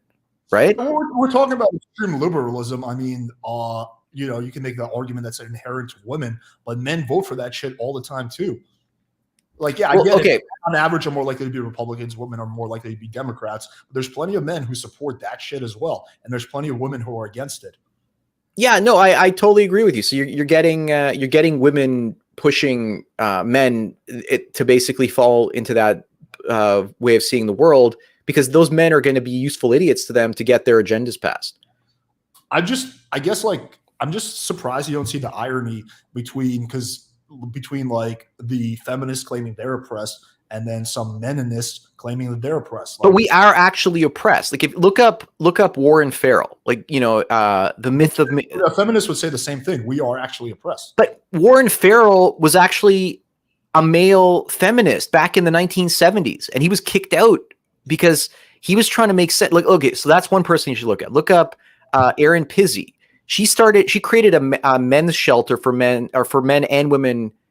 She created a shelter for men and women that were being physically abused by their partners. Okay. Like, would you say that would be a fair thing? So if a man is being abused, he needs a shelter. And if a woman's being abused, she needs a shelter, right? That's a fair thing. But women, the feminists back then, they canceled her. They basically tried to get her to shut down her shelter because they didn't like the fact that men could be oppressed too, right? They wanted the monopoly on oppression. So that's a power play, yeah. Yeah. So when you're saying that, like when you're white knighting for these feminist ideas, and you're saying you're saying that men can't be.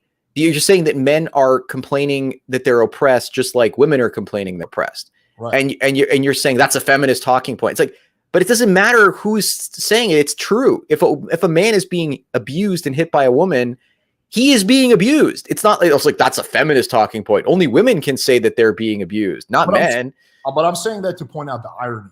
That's the reason I'm saying it. I agree. Well, it's not irony. It's like, it's because you've heard this so much in your life. This stuff has been beaten into our heads for so long that we start to believe that only women can be oppressed. We start to believe that only women can be physically hurt. I don't believe that. I don't think anyone is really oppressed. I think there's examples, small examples of oppression, yes, that exist. I think overall, no one is being oppressed right now. Like, I don't think, like 100 years ago, women had a legitimate argument that they were being oppressed. I don't think they have that argument anymore. So if a woman is being hit, she's not being oppressed? Like, I think women overall are not being oppressed in that one specific situation. Okay. Yes. I think there are examples where there are examples where men do get oppressed. Okay, but women in the feminist movement are blowing this out of proportion, right? But men are not. We're not blowing anything anywhere near out of proportion. We're just trying to bring up our grievances to have, again, it's not we're trying to do it. It's like the MRAs, the men's rights movement, is trying to bring up their grievances so they can have these things changed. I don't care, to be honest with you. I don't care about these things. Like MGTOW says, this shit is too much. Just walk away from it. Like, all these men are suffering. Simple solution. Don't put yourself in a position where you're going to be in suffering. That's it. That's a good idea. But I guess, like, kind of. So you agree with MGTOW on that point? Okay. Don't put yourself in a.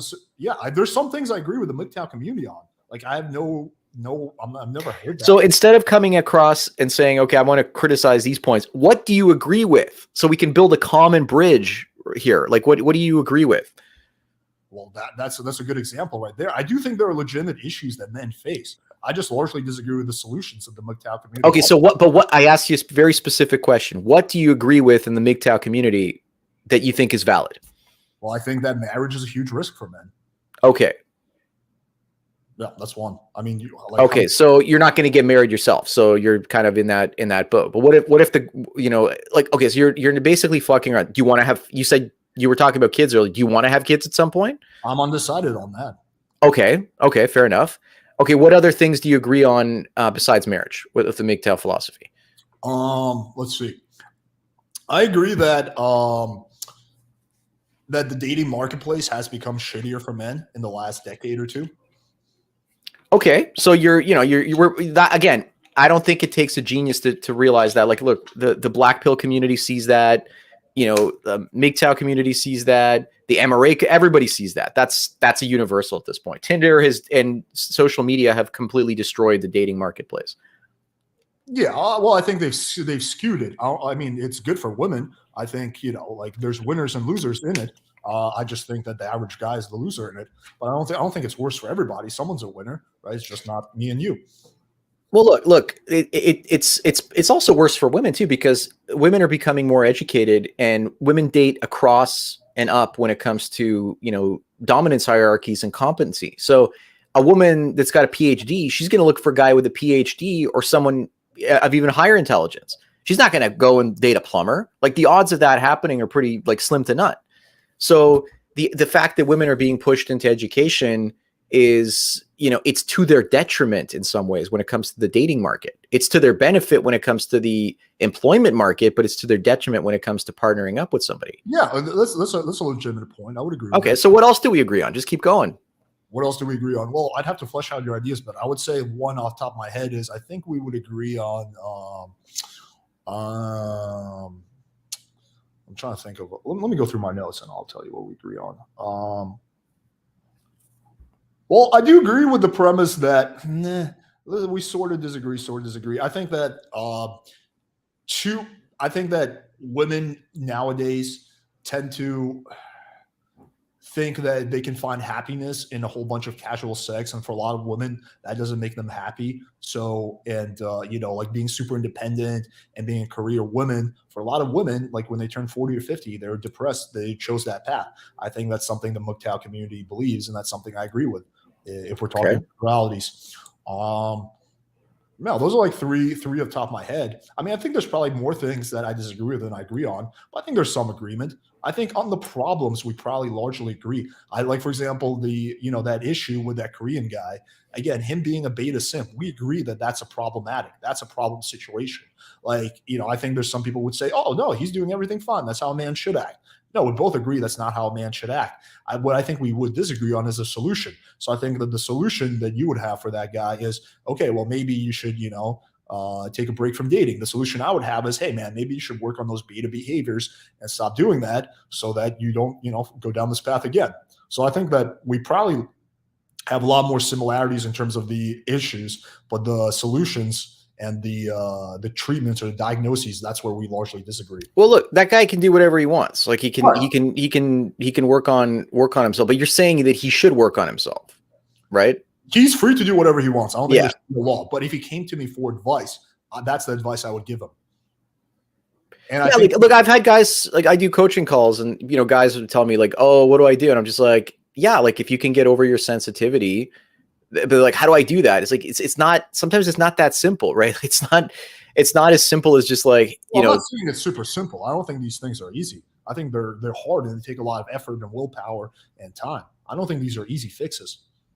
I don't think buying a course or reading a product or like doing a few cold approaches will solve that problem. Like deep identity level change takes a lot of effort and time. Yeah, and look, at some point, like if you look at the big 5 personality traits, like you're not gonna those things are set for life. Like you can't change those things. It's not like you can make people see your point of view and your point of seeing reality because they have a different version of reality that's going to carry them around for the rest of their life. Well, that goes into the nature versus nurture argument, but I'm a big believer in that yes, there are some things that are kind of set from the time we're born. Yeah. But I think we can change ourselves. Like if I look at who I was when I was 20 and who I am now, I'm a radically different person. Like I think I still have a similar sense of humor, and it's not like I drastically changed my intelligence, but the way I process things, the way I react to things, like I'm a lot less emotionally reactive now than when I was younger. Like it was very easy to like piss me off or trigger me or set me off. Like a chick could send me a text and I could get all emotionally reactive. That won't happen to me anymore. Like I'm much more stoic. So I think we can largely change ourselves. There's limits to it, but I think you and I would probably just disagree. Well, I don't think that's so much change as it is desensitizing yourself, right? So like it's like if you're a fighter, right? Like you're going to go into a cage and you're going to get into a cage fight with somebody. The first few times you do it, it's going to be like terrifying, and but eventually once you get used to getting hit, you're not going to take it as you're not going to take it as like painfully or as sensitively as you did in the beginning. So it's just a matter of life experience. It has nothing to do with changing your personality. It just has to do with the more life experiences you gain, the more comfortable you are becoming your own skin, and the more comfortable you are taking, the good and the bad. But you can go in different directions based on the guidance that you have. Like people can go in different directions, and over time that can be a big rift and a big difference. Yeah, I think okay. So like a lot of the time, like, when I would do photography at like weddings and different events and stuff like that, I would go around at the tables at the end of the night. It was getting late. It's like 1 a.m., 2 a.m. Everyone's kind of you see these tables where these guys would just like sit around and they would look all depressed. Their wives are out dancing and they're just kind of like sitting there. They don't want to be there anymore. Like they're tired, right? And you can see that they're like, they understand women at this point. Like I've talked to a few of them at that point, and they're like, yeah, they understand women at that point. But the thing is, they didn't understand women at a younger age. They reached the same conclusions. It just took a lot longer to get to that point. And I think, that's one of the things that, like, I don't know how much criticism the pickup community gets from sorry? A lot. Yeah. From feminists, so like you're teaching men stuff about women that's going to get men to develop a lot faster, that they're going to get through that sensitivity a lot quicker. Same thing with all of these manosphere groups. Like we're all teaching men about female nature, but we all have different aims, right? Like, your aim is to get guys to become comfortable with women so they get as much female attention, sex, love, whatever they want from it, right? My aim is to basically get guys to feel, to understand female nature. And if they want relationships, they can have a relationship. The only thing, like the only disqualification for MGTOW community is don't get married. Right. So there's no, like, if the guy wants to go his own way, but also be like a pickup artist, sure. I have no problems with that. That's perfectly fine. But, like the enemy to women is us being aware of them. because if we are aware of their behavior and their motives and their drives, then we can take the advantage in the dating market, and women don't want that. And if we take the advantage in the dating market, we mature a lot quicker, and then they lose the advantage. Anyway, go ahead. Well, I think in addition to that, we are teaching them, like you and I would be teaching them different things about female nature. Like, the pickup artist community, like, you get like Rollo Tomassi, and you get like he's not a pickup artist though. Like I probably disagree with Rollo just as much as I disagree with MGTOW. Okay, I mean, so he was talking about like spinning plates back in the day and having multiple women on the side and all that kind of stuff. Rollo's been married since before the internet was even a thing. Yeah, but he's in his late 40s, early 50s, right? So look, I see a lot of pickup artists once they get into their late 30s, early 40s, they get girlfriends and relationships and they get married and they settle down, right? Yeah, I'm very dubious of Rollo's understanding of women and female nature. I think pretty much most of the information he gets comes from watching the Fresh and Fit podcast, which suffers from an extreme sample bias. Okay. He's been around for like 15 years, 20 years. Like he's been around for a long time. I think you got it the wrong way around. Like the Fresh and Fit podcast is trying to like get his information from him. But where's his information coming from? It's coming from things he reads online. It's not coming from going. Okay, so when did he start? Like, let me see. When did the Rational? I think it came out like 2010, 11, 12. I can't remember when it came out. Yeah, he was already married for 10 years when that book came out, or probably longer. Like he's not going out and interacting with women. The only woman he interacts with is his wife. That's a very small sample bias. Yeah, no, I understand that, but at the same time, like he's probably completely disconnected from what's going on with like Tinder and all that kind of stuff. He's been disconnected since before the internet came around. See, that was a major issue a lot of us in the MGTOW community had with the men's rights movement, because for a lot of them they were like, I'm a men's rights activist, blah blah blah. Send money to my wife's PayPal account, right? Like it was like, I'm like, what? You're advocating men's rights, but your wife is getting paid? What? Like what's going on here? This is just bizarre, right? So let me see here. I'm looking at Rollo Tomassi's. So 2013. So he actually, yeah. So his book came out about a month before I started my channel. So he's been right on a lot of the stuff. And a lot of the younger guys, like Fresh and Fit, are like, they're picking his brain. They want his information so they can actually develop, and they can basically use his ideas to build their own platforms. No, I agree that Fresh and Fit adopted a lot of Rollo's ideas. But when I watch Rollo's videos nowadays, when he talks about women, he references a lot of Fresh and Fit, because that's his idea. What modern women are like nowadays comes from watching Fresh and Fit. Right, because he doesn't go out and interact with like your average college girl or even women his own age. He can't. Like, okay, look. So, for example, when the Black Pill community came out, like, okay, when the MGTOW community started up in like, let's say 2009, 2010, the men's rights movement's first reaction was to attack it, right? And then when they realized, oh shit, these guys are getting more popular than we are, the next reaction was to kind of like subvert it for their own end so they can make money off of it, right? That was kind of like. The Voice for Men is a bunch of everyone just, nobody believed it. Everyone just kind of looked at it. They're like, but you're 65 years old and you're married. How can you be going your own way? Like, and they're like, well, I'm not married. I'm living common law. It's like, what? Like, nobody bought that, right? Like, it was just kind of like, so anyway, when the Black Pill incel community really started rising up in the last 2-3 years, everyone's like, the incels, we're like, we're better than blah, blah. I'm like, look, no, everyone has their own point of view. Everyone has their own upbringing in society. Like, look, the reason the Black Pillars are so pissed off is because of demographics change. So you're young, you can still get attention from women. You're assertive. You're basically masculine. You're competing against guys who have been completely demoralized in the online dating market space, right? So you're confident. Like, women want these things; they want these qualities.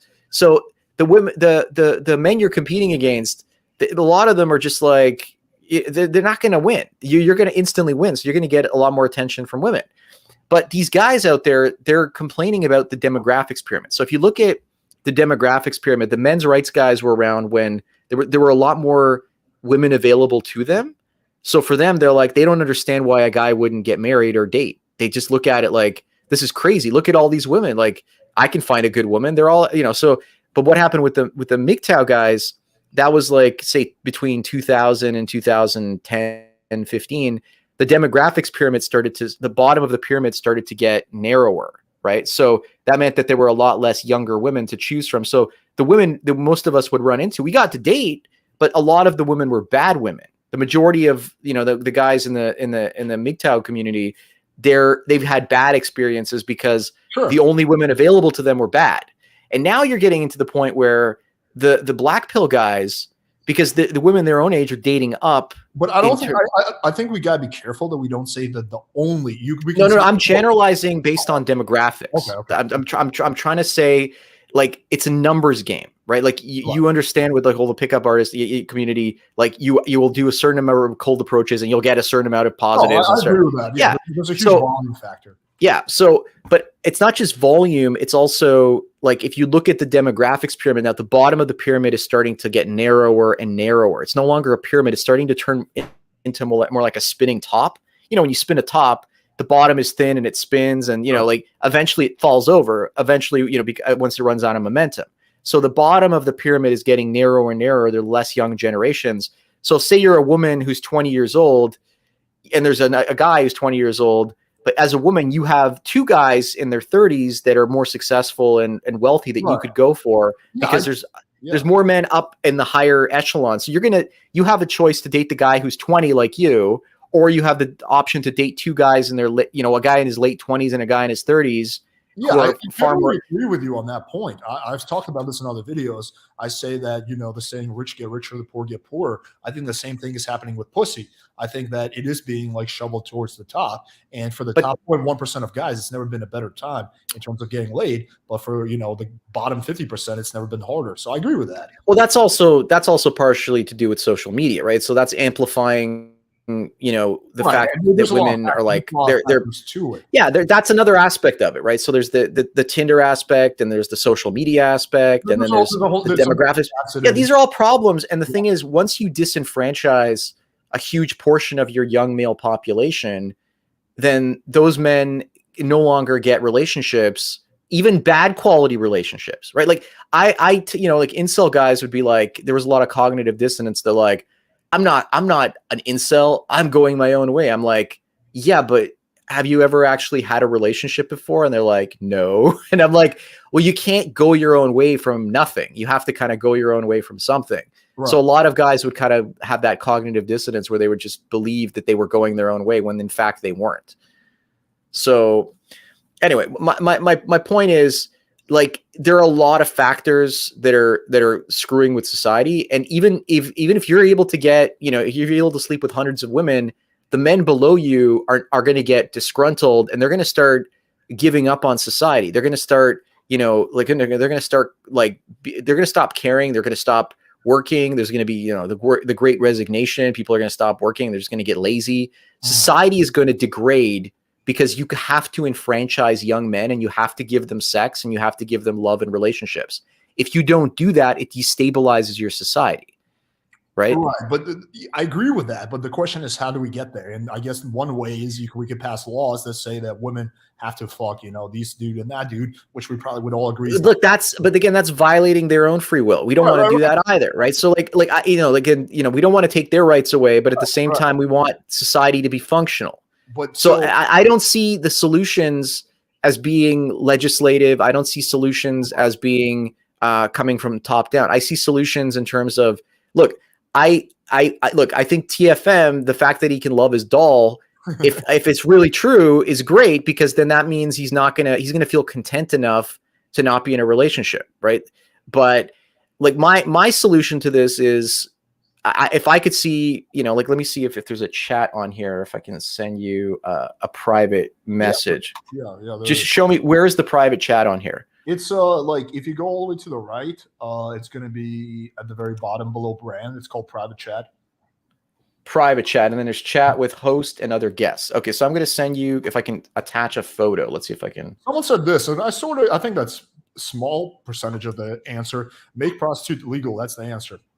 I do think legalizing prostitution would be a step in the right direction. Yeah, but look, we legalized prostitution in Canada and everyone was like, oh my God, prostitution is going to be illegal. And then what they did was they made prostitutes legal, but they made the Johns illegal.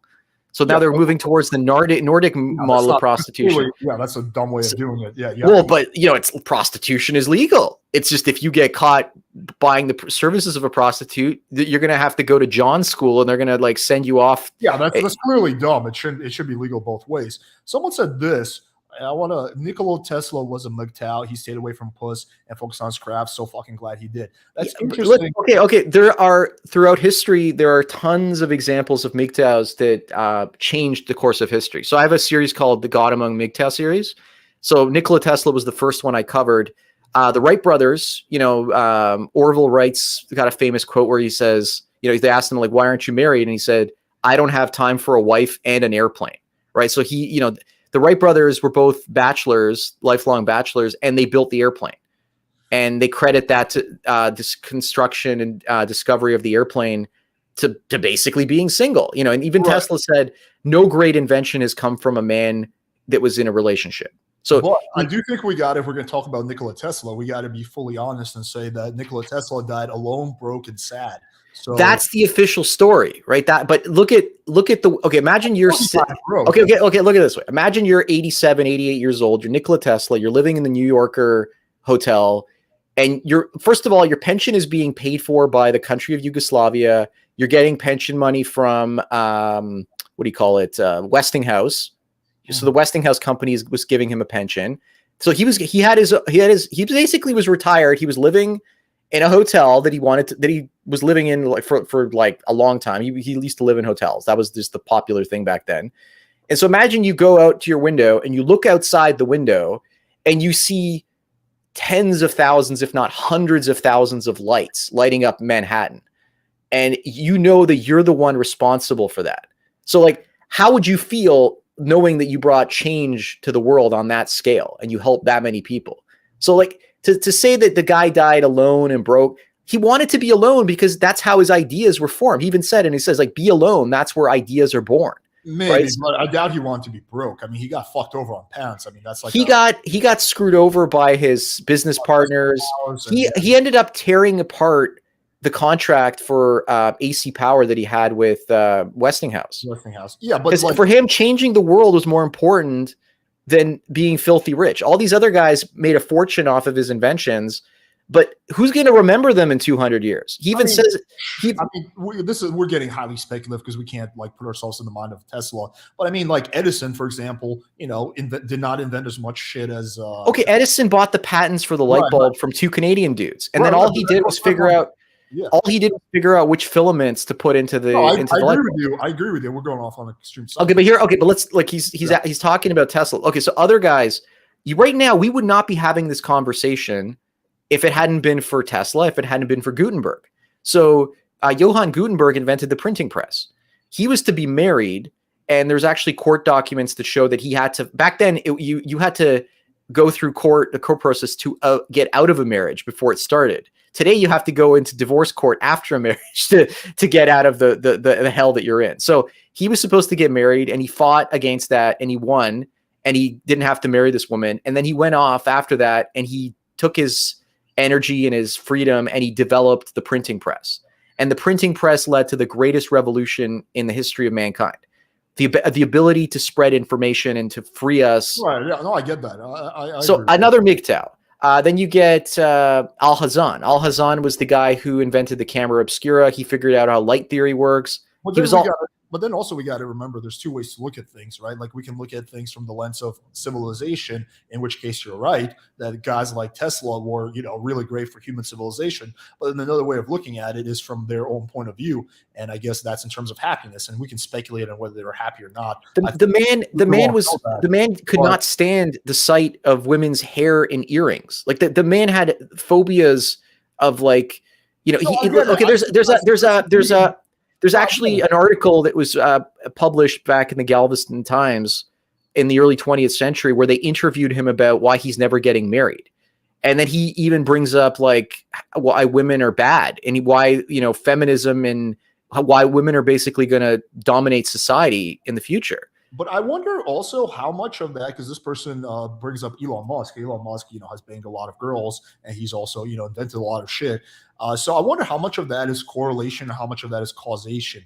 Meaning, like guys who are Elon, ultra, like, let me just get this point. Meaning, guys who are like ultra intelligent, like Tesla, tend to be socially awkward, right? Versus so maybe it's not the fact that they weren't with women. okay, The correlation thing. I don't know. I don't have an answer. okay, Elon Musk is the Thomas Edison of our time. Okay, so first of all, Elon Musk did not invent the Tesla automobile. He bought the company off of two different guys. No, I know that. Elon Musk did not invent PayPal. That was invented by a team of different guys, as well as Peter Thiel, right? That, yeah, but and he wanted to call it X.com. So he didn't invent PayPal either. Elon Musk did not invent the self-landing rocket. That was invented by one of his engineers. So Elon Musk is like, he's not inventing anything.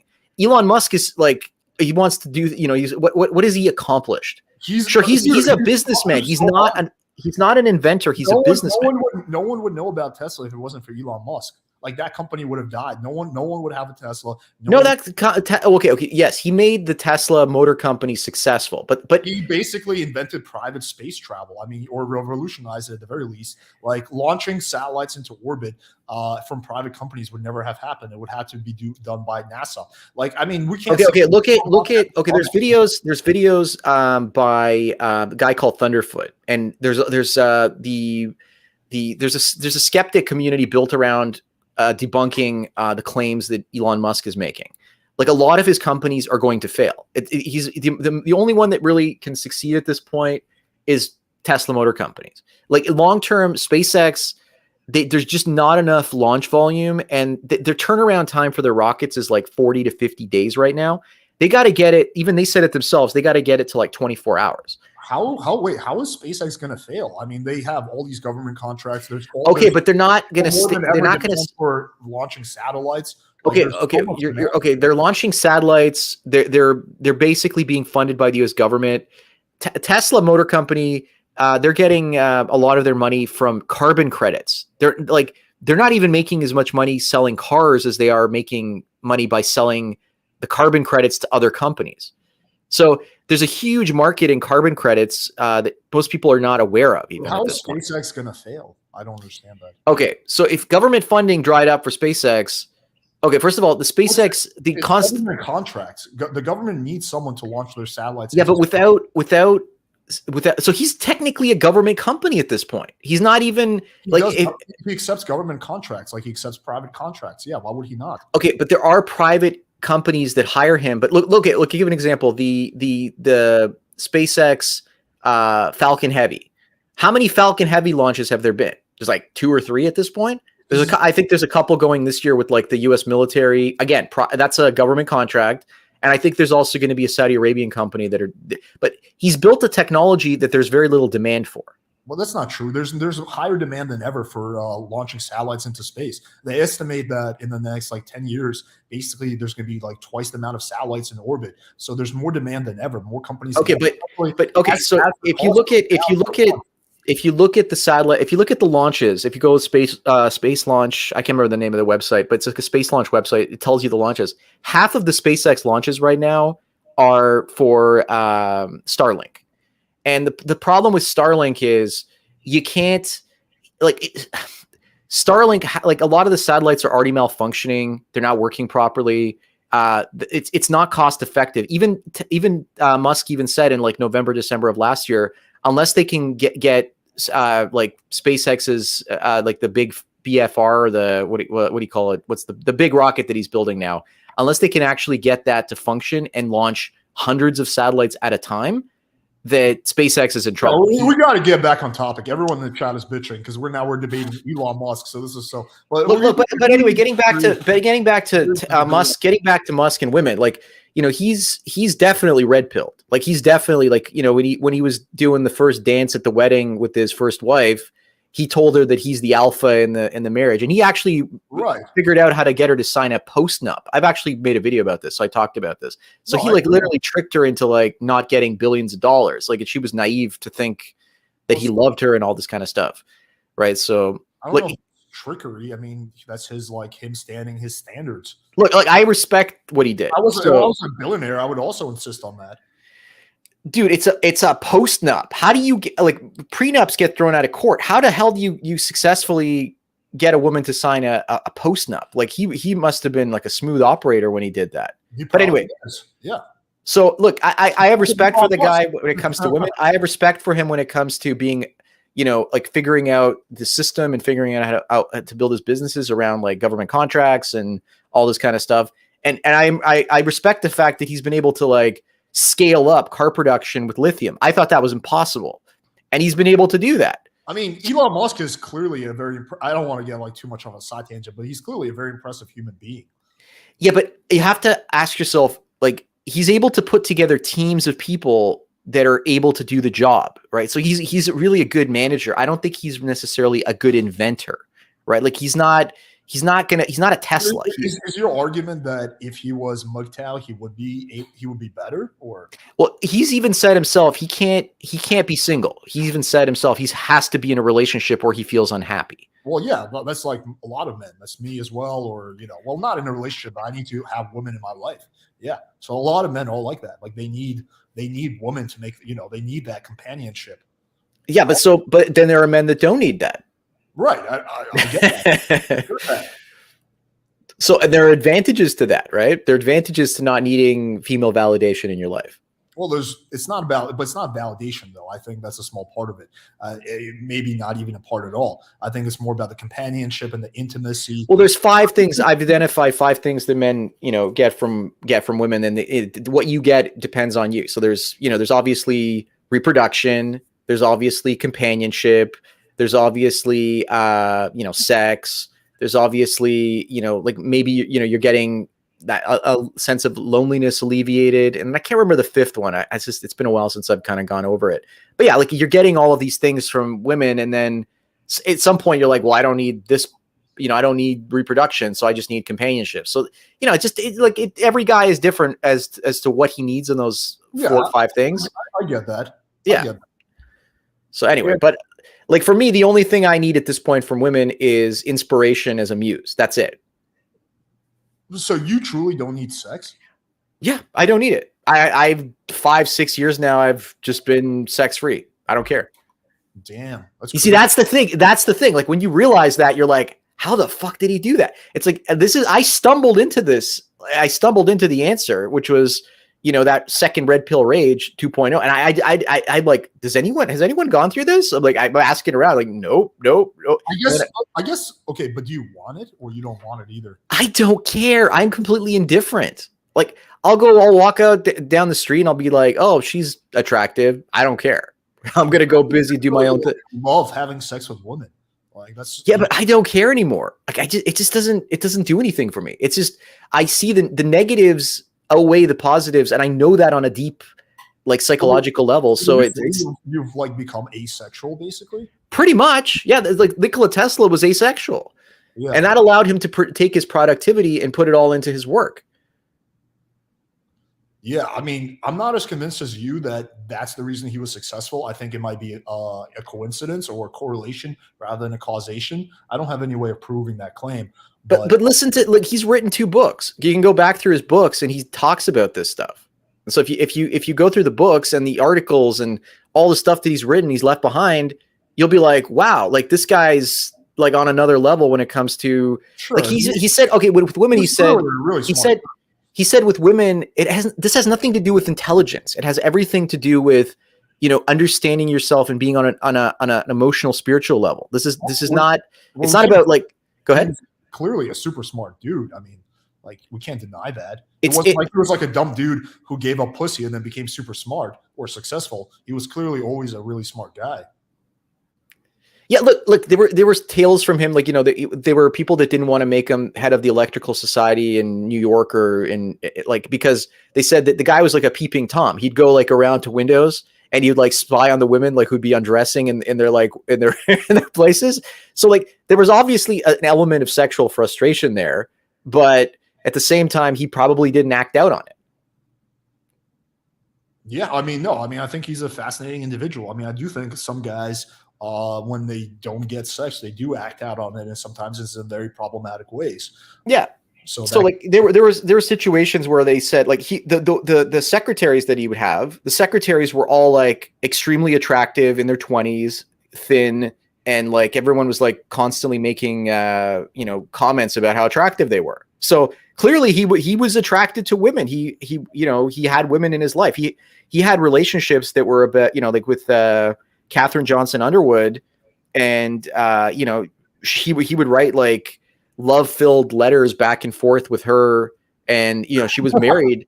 Like, but the thing is, it's about not acting out on those things, not acting out on those impulses. I've always found that if you fall in love with somebody and then you take that love and you instead of acting out on it by having sex with the person and like sleeping with them, you take that energy and you put it towards your work, it's going to elevate your work to a whole other level.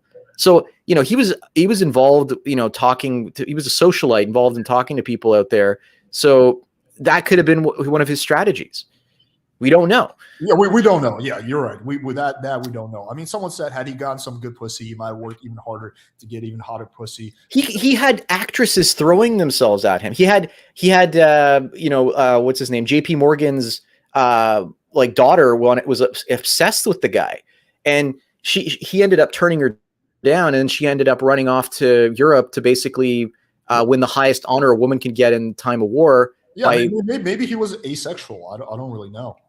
No, he wasn't asexual. He's even mentioned that like these are the things that he wants, but they discourage him from being a good inventor. His invention was more important than his sexuality. But is the claim that you can't be a good inventor and have sex? Like that was his claim, and I agree with him, because you can't have really good ideas if you're constantly distracted by somebody. Why does it have to be an all or nothing thing? Like, why can't you spend a few hours a day having, or even like half an hour a day having sex, and spend the rest of the time inventing things? Like, because if you have really good sex, it's going to knock you out mentally for like a day and a half. At least it does for me. I'm like, oh, I feel so good. This is awesome. And I'm not, look, if I'm going to do that, I'm not going to have sex for 15 minutes. I'm going to have sex for like an hour. Right. I guess this goes back to the thing we were discussing earlier about brain chemistry. For me, it's absolutely not like that. Like, I can have really good sex, spend half an hour having sex, and then next half an hour I'm back to working.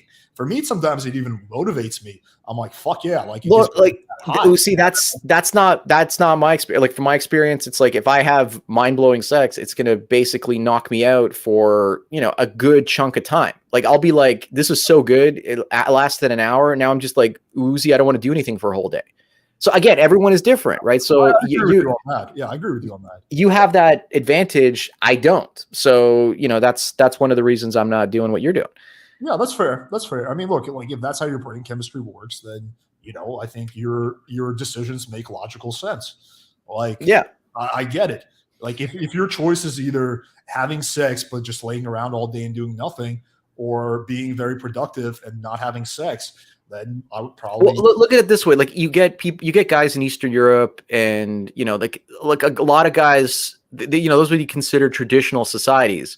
And if you go to those societies, you'll notice that the guys, they get their woman, it used to be that they would wait on them hand and foot. They would get all the attention and sex they wanted. And those guys, they're just, a lot of the people in the Eastern European countries are a lot lazier than they are in the West. Like, like Eastern European countries are not as developed, I think, specifically because guys are more obsessed. Women are doing a lot of the things for them around the house. Guys are satisfied. When guys are satisfied, when you're happy, you tend to be fat and lazy in general.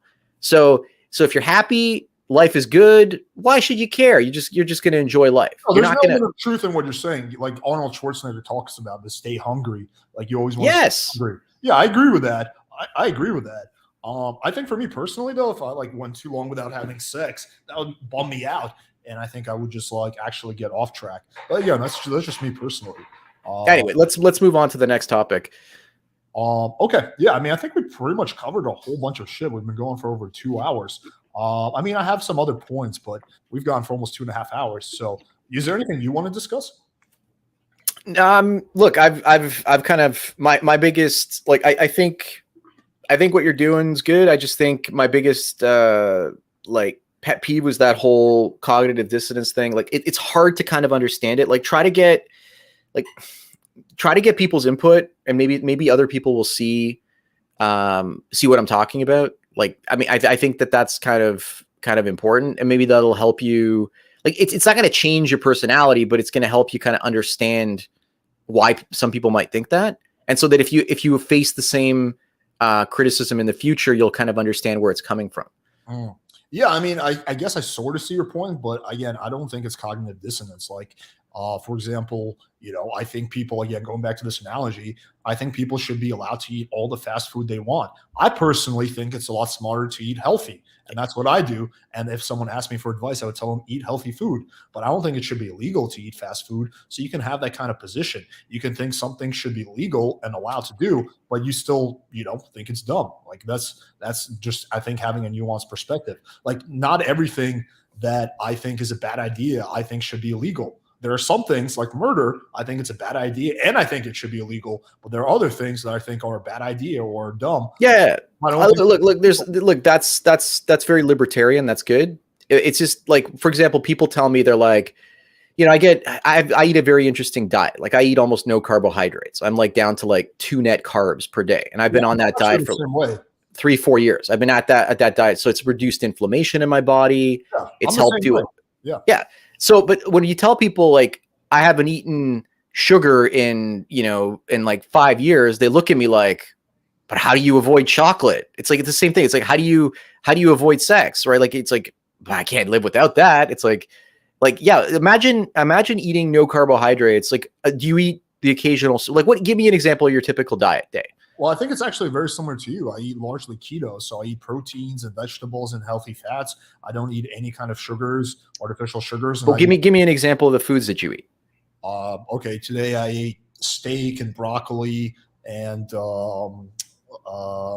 what's it called? Yeah, that was basically it. That's what I had for lunch. And then for dinner, I'm going to eat, I think, chicken with onions in a paleo tortilla thing, but it's going to be made out of like seeds and shit. There's no greens in there. So, yeah. And do you ever cheat on your diet, or has that pretty much been going on for a long time? I haven't had a cheat day in 7 years. Okay. So yeah, you're in the same place that I'm. So you understand exactly where I'm coming from on that. But again, a lot of people won't understand that. And like, that, they'll get bloating in their face and their body because they're eating all these sugars, and they don't understand how it's affecting their body. Like, but again, I get people coming in and criticizing me and say, you can't eat like that, you're gonna die, or you're like, I'm like, but I've been eating like this for 5 years. You've been eating like this for 7 years. So, and you're perfectly fine, if not better than the way you were eating before. Yet they're like pushing you to eat chocolates and candies because they can't live without those things, and they feel bad because they don't have the willpower to do what you do. Right. I get that. But again, I still think... Don't you ever get criticism for your diet? Not really. I wouldn't say so. Not often. But I mean, like, I think someone who eats McDonald's is like really dumb for doing that. But I don't think that should be illegal. They should be allowed to eat all the McDonald's they want. So yeah, I mean, sure. I guess I sort of see your point, but it's my personal decision. And I think that people are, able to do whatever the fuck they want. But at the same time, I'm allowed to be critical of that. That's my choice. Yeah, no, I totally got you on that. Yeah. Like at the same time as like people should be allowed to, I think we're both somewhat libertarians. Like, we believe people should be free to do what they want as long as they don't hurt others. Right. But at the same time, like, just like people should be able to do what they want, people should also be able to hold any opinions that they want.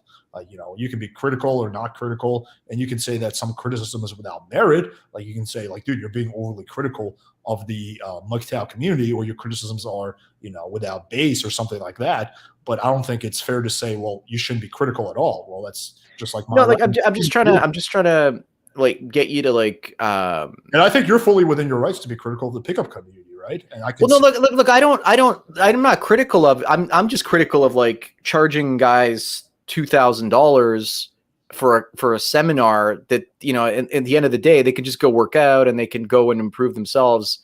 But a lot of guys, they'll pay, they think it's going to solve their problem if they pay money. And there's a lot of bad actors exploiting that. Yeah. Right. Like, that's the thing. Like, if I was doing, like a pickup channel, like I wouldn't even bother with like seminars and courses and stuff. Like, I would just, I would just do videos and teach lessons. But it's a way that the pickup community survives. Like, if they didn't have the courses, they wouldn't be able to survive online. So Yeah, I it's mean, just you're totally within your rights to have your, opinions and your criticism. And I would say that I would even agree with you. I think $2,000 for a seminar is probably too much money. I don't sell anything that costs even closely that much.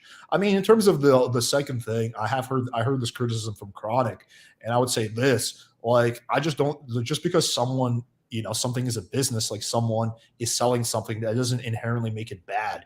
Just because another person doesn't see the value in it doesn't mean it's without value. So, for example, Chronic is like, I don't see the value in your product. That's fine. You don't have to see the value in it, but it doesn't make it a scam because other people do see the value in it and they're getting basically what's being advertised. So, like, I might not see the value in, I don't know, like fucking going on meditation retreats, but it doesn't mean it's a scam necessarily, right? I mean, I'm sure some are, but like, if another person gets a lot of value from doing 3 days of meditation, then who am I to say that they were wrong for doing that? actually, that's something I was watching a video a couple of days ago, and we are talking about openness and how you can actually make yourself more open and creative. And the way to do that was actually to go on these meditation retreat, because it would actually, they found that people who, they did like psychedelics and they went on these like retreats to the desert, like taking like, peyote and, going to get ayahuasca ceremonies, that actually elevated their creativity. And not only did it elevate their creativity, it increased their openness like one level higher. Yeah, no, that makes sense. So, I mean, that's something like, if you ever wanted to be like more open, that's something that actually scientifically, like Jordan Peterson was talking about, like scientifically has been proven to increase openness. So it's not that there is actually a tangible result to paying that money, to actually elevating your consciousness, to basically being more open and creative by taking that course. Yeah, no, I get that. I would say there's also a tangible benefit to buying my product. Like, I've seen it time and time again, guys having more successful dating lives, right?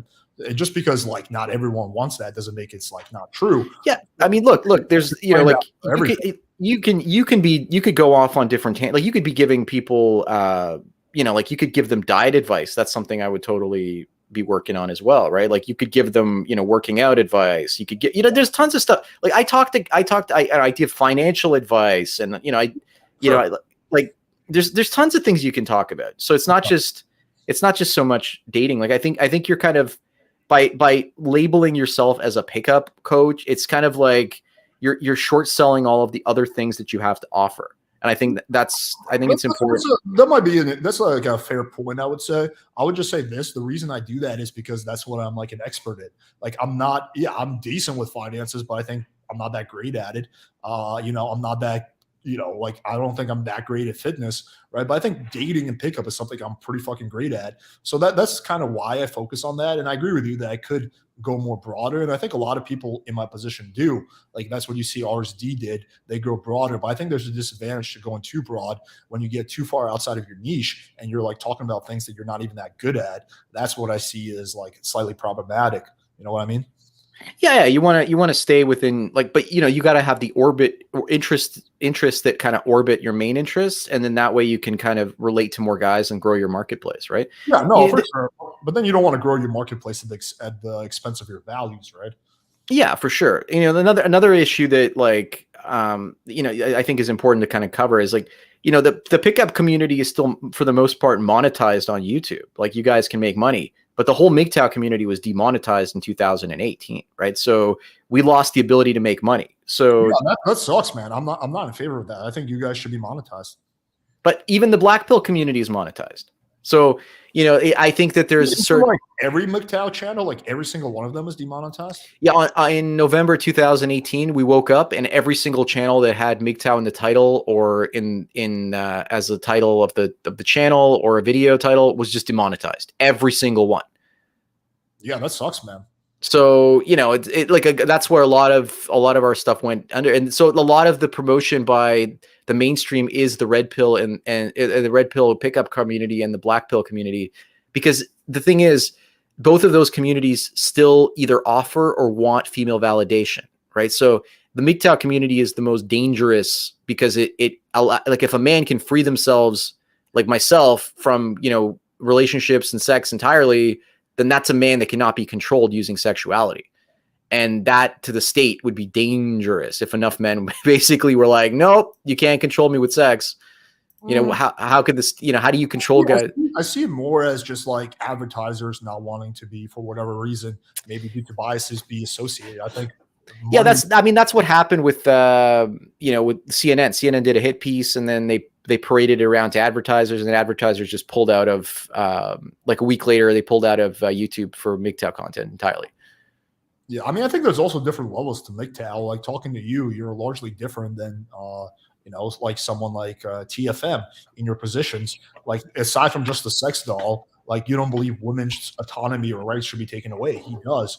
So that's like a largely different position. So I think there's different levels to it. Same thing with the pickup community. Like technically RSD would be pickup, but I largely think differently than them. So, you know, even within a community, you have different thoughts, right? Even in the black pill community, someone like Wheat Waffles is quite different than someone like MD Dictionary. Same thing in the red pill. Same thing with any community. You have people who are part of the same community, but they think, you know, largely differently than each other. So I think that's another factor to consider. Yeah, no, I totally agree with you. Anyways, yeah. Any last things? Yeah, that sucks though that they took away the you know, you guys can't get. Look, it just is what it is. Like I've actually done better because I got into crypto because of getting demonetized. So in the end, they did me a favor. So, but at the same time, they didn't do men a favor because a lot of this information has been suppressed. I sort of agree with you in the sense that it's good not to be reliant on ad revenue. Like me personally, my business model doesn't rely on ad revenue at all. So I don't care if my video, like I get 10 videos in a row that get demonetized. It doesn't affect me. Are you getting videos demonetized? Oh yeah, all the time. Well, here's a trick. So like but you're putting out videos, like you're recording them and you're putting them out day of, or you're live streaming them. Go ahead. Yeah, mostly I'm pre-recording. Are you appealing and then getting it monetized again? Not really, because I really don't care. Like my business model really, it does not rely on monetization. It's just like so I really don't care. I don't let it influence my decisions. Nor do I do sponsored videos. So I don't want sponsors dictating my content. So I've turned down. What's your channel name? I'm just going to type it into Social Blade. Playing with Fire. So what I'm saying is that I agree with you. There's advantages to being demonetized. Like you don't want to be controlled basically by, you know, the monetization algorithm, which I've done. You know, I've avoided that. The thing is, if you're monetized, then YouTube is more likely to suggest your videos, and then you'll grow your audience. Sure, yeah, I get that part of it. Yes. Okay, so you've been around for quite some time. Like you know, get the Fresh and Fit guys. They've just been, you know, they've just showed up like 6 months, a year ago, and a lot of the channels in the manosphere, they get really big really fast, and then they just die out really quick, right? People get tired of them pretty quickly. Or they plateau for a while and they slowly start to decline. Yeah. So you've been doing this for like at least 2000. So you're like almost 2 year at the 2 year mark now. Oh, I think 3 years now. Yeah, but look, you're looking at early stuff that was just like 30, 40,000 views. I don't really count that, right? Like that's just you warming up, right? Like that's not. Like when it really started was like April, May of 2020. And then you're like, whoa, look at that. Picked up 30, 100, 200, 300,000, right? So yeah, I mean, yeah. I've definitely done a lot of work on my channel, and, you know, I started working harder, I started making better content, I started posting more regularly, started doing better thumbnails. So I definitely learned how to play the game for sure. Yeah. But what you'll notice is like for the last, say, 6 months to a year, you're starting to plateau and your subscribers are dropping. That's normal. These channels only have a life cycle now of like 2 or 3 years. Well, that I don't know, because I know a lot of exceptions to that. I think the reason that my subscriber increased, so I've been consistently gaining subscribers, at least 100 subscribers a day. The trend decreased, but that's largely because I had a video go viral at one point, and the viralness has worn off, and I haven't had any other videos go viral. But yeah, I don't, like, for example, I don't think my channel is destined to drop off. At least I hope not. But look right now, like I look at the total, your subscribers are slowly going down, like not down, but they're like you're gaining less and less subscribers, right? So you're getting like 3,000 a month now, as opposed to like 6 or 5,000, right? Like it did So before. what happened was, yeah, so I had I had a peak period when I had a video go viral. So it was a video I released like a year and a half ago that went viral. And so I hit a big, nice little peak, but then I went back down to my baseline. So we're getting like super off topic, but Yeah. the point I'm making is that it's not like it's going down. It was like it was going up, and then it hit like a little crescendo because of a viral video, and now it's back to its baseline of going up by 100 subs a day. But that's challenge for me to work on that, and I guess further have more viral videos. I guess that's the lesson for me. Yeah, no, at one point I had a baseline that was around like 1.52 million views a month. And then the moment I got demonetized, that slowly started to go down. So, I think that's a huge part of it all too, right? So like what YouTube does is if they demonetize you, then they're not promoting you as much. And then over time, that's going to affect not only your ad revenue, but it's going to affect your visibility. Sure. Yeah. But anyway, before we go too off topic. Yeah. Yeah, man. I think is that a support dog in the background? What's going on there? that's just my puppy. Oh, okay. I see one of those like support dog things on his back or something. It looks like it. I just registered him as a service dog so I could bring him places. That's what I was. Yeah, that's hilarious. That's me gaming the system as well. But yeah, you want to like plug your channel and stuff, how people can find you and whatnot? Yeah, just Sandman, MGTOW. They can go to YouTube and do a search and it'll find it there, right? It's nothing too complicated. I put out content every day. Yeah, that's about it. And people can suggest topics, and what I'll do is you suggest a topic and I cover it, and that's it. Yeah, cool. Yeah, I mean, I think this was a really good discussion, man. I mean, I know that at one point you were saying you were a little frustrated, but I think overall it was a good discussion. Yeah, no, for sure. Like I just think it's important to like build bridges as opposed to like creating drama, right? So like, and there wasn't too much of the drama. So I guess I'm more sensitive and picky when it comes to like points of view. Yeah, maybe. But then again, like I'm not gonna like blow up at you like some of the other people you've interviewed, right?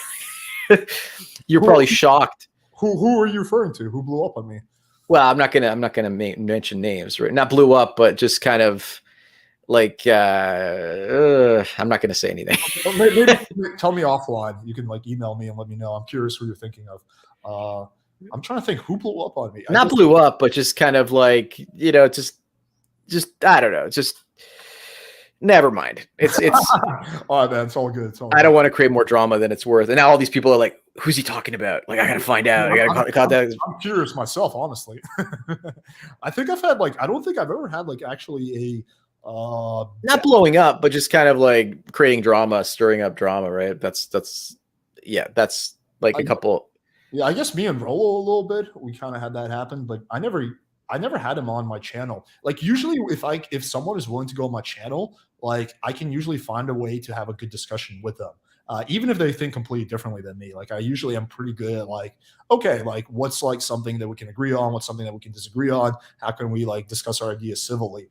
Usually the issue is when someone is like not willing to have a discussion with me in the first place, like Rollo, right? Like instead of like having a discussion with me, he just makes like a 2.5 hour live stream, just basically like, calling me out, quote unquote. So, but usually if we're willing, if we can get to the point where we're having a discussion, it's usually like smooth sailing from there, for me at least. What was he calling you out on? Oh man, like a whole bunch of things. Like he did a whole 2.5 hour stream. But he basically came to the conclusion that I'm somehow killing people. That was like that. What? Yeah. Because I'm criticizing him and he's saving people's lives. And so my criticism could detract from people watching his channel. So thus I am killing people. Yeah. I thought that's insane. I thought that was pretty nuts. Yeah, too. But but again, we never had a discussion. I think if I had a discussion with him, like if we did a live stream, like we would be a much better point, even if we disagree on a lot of shit. I think talking is like the first step to finding a middle ground.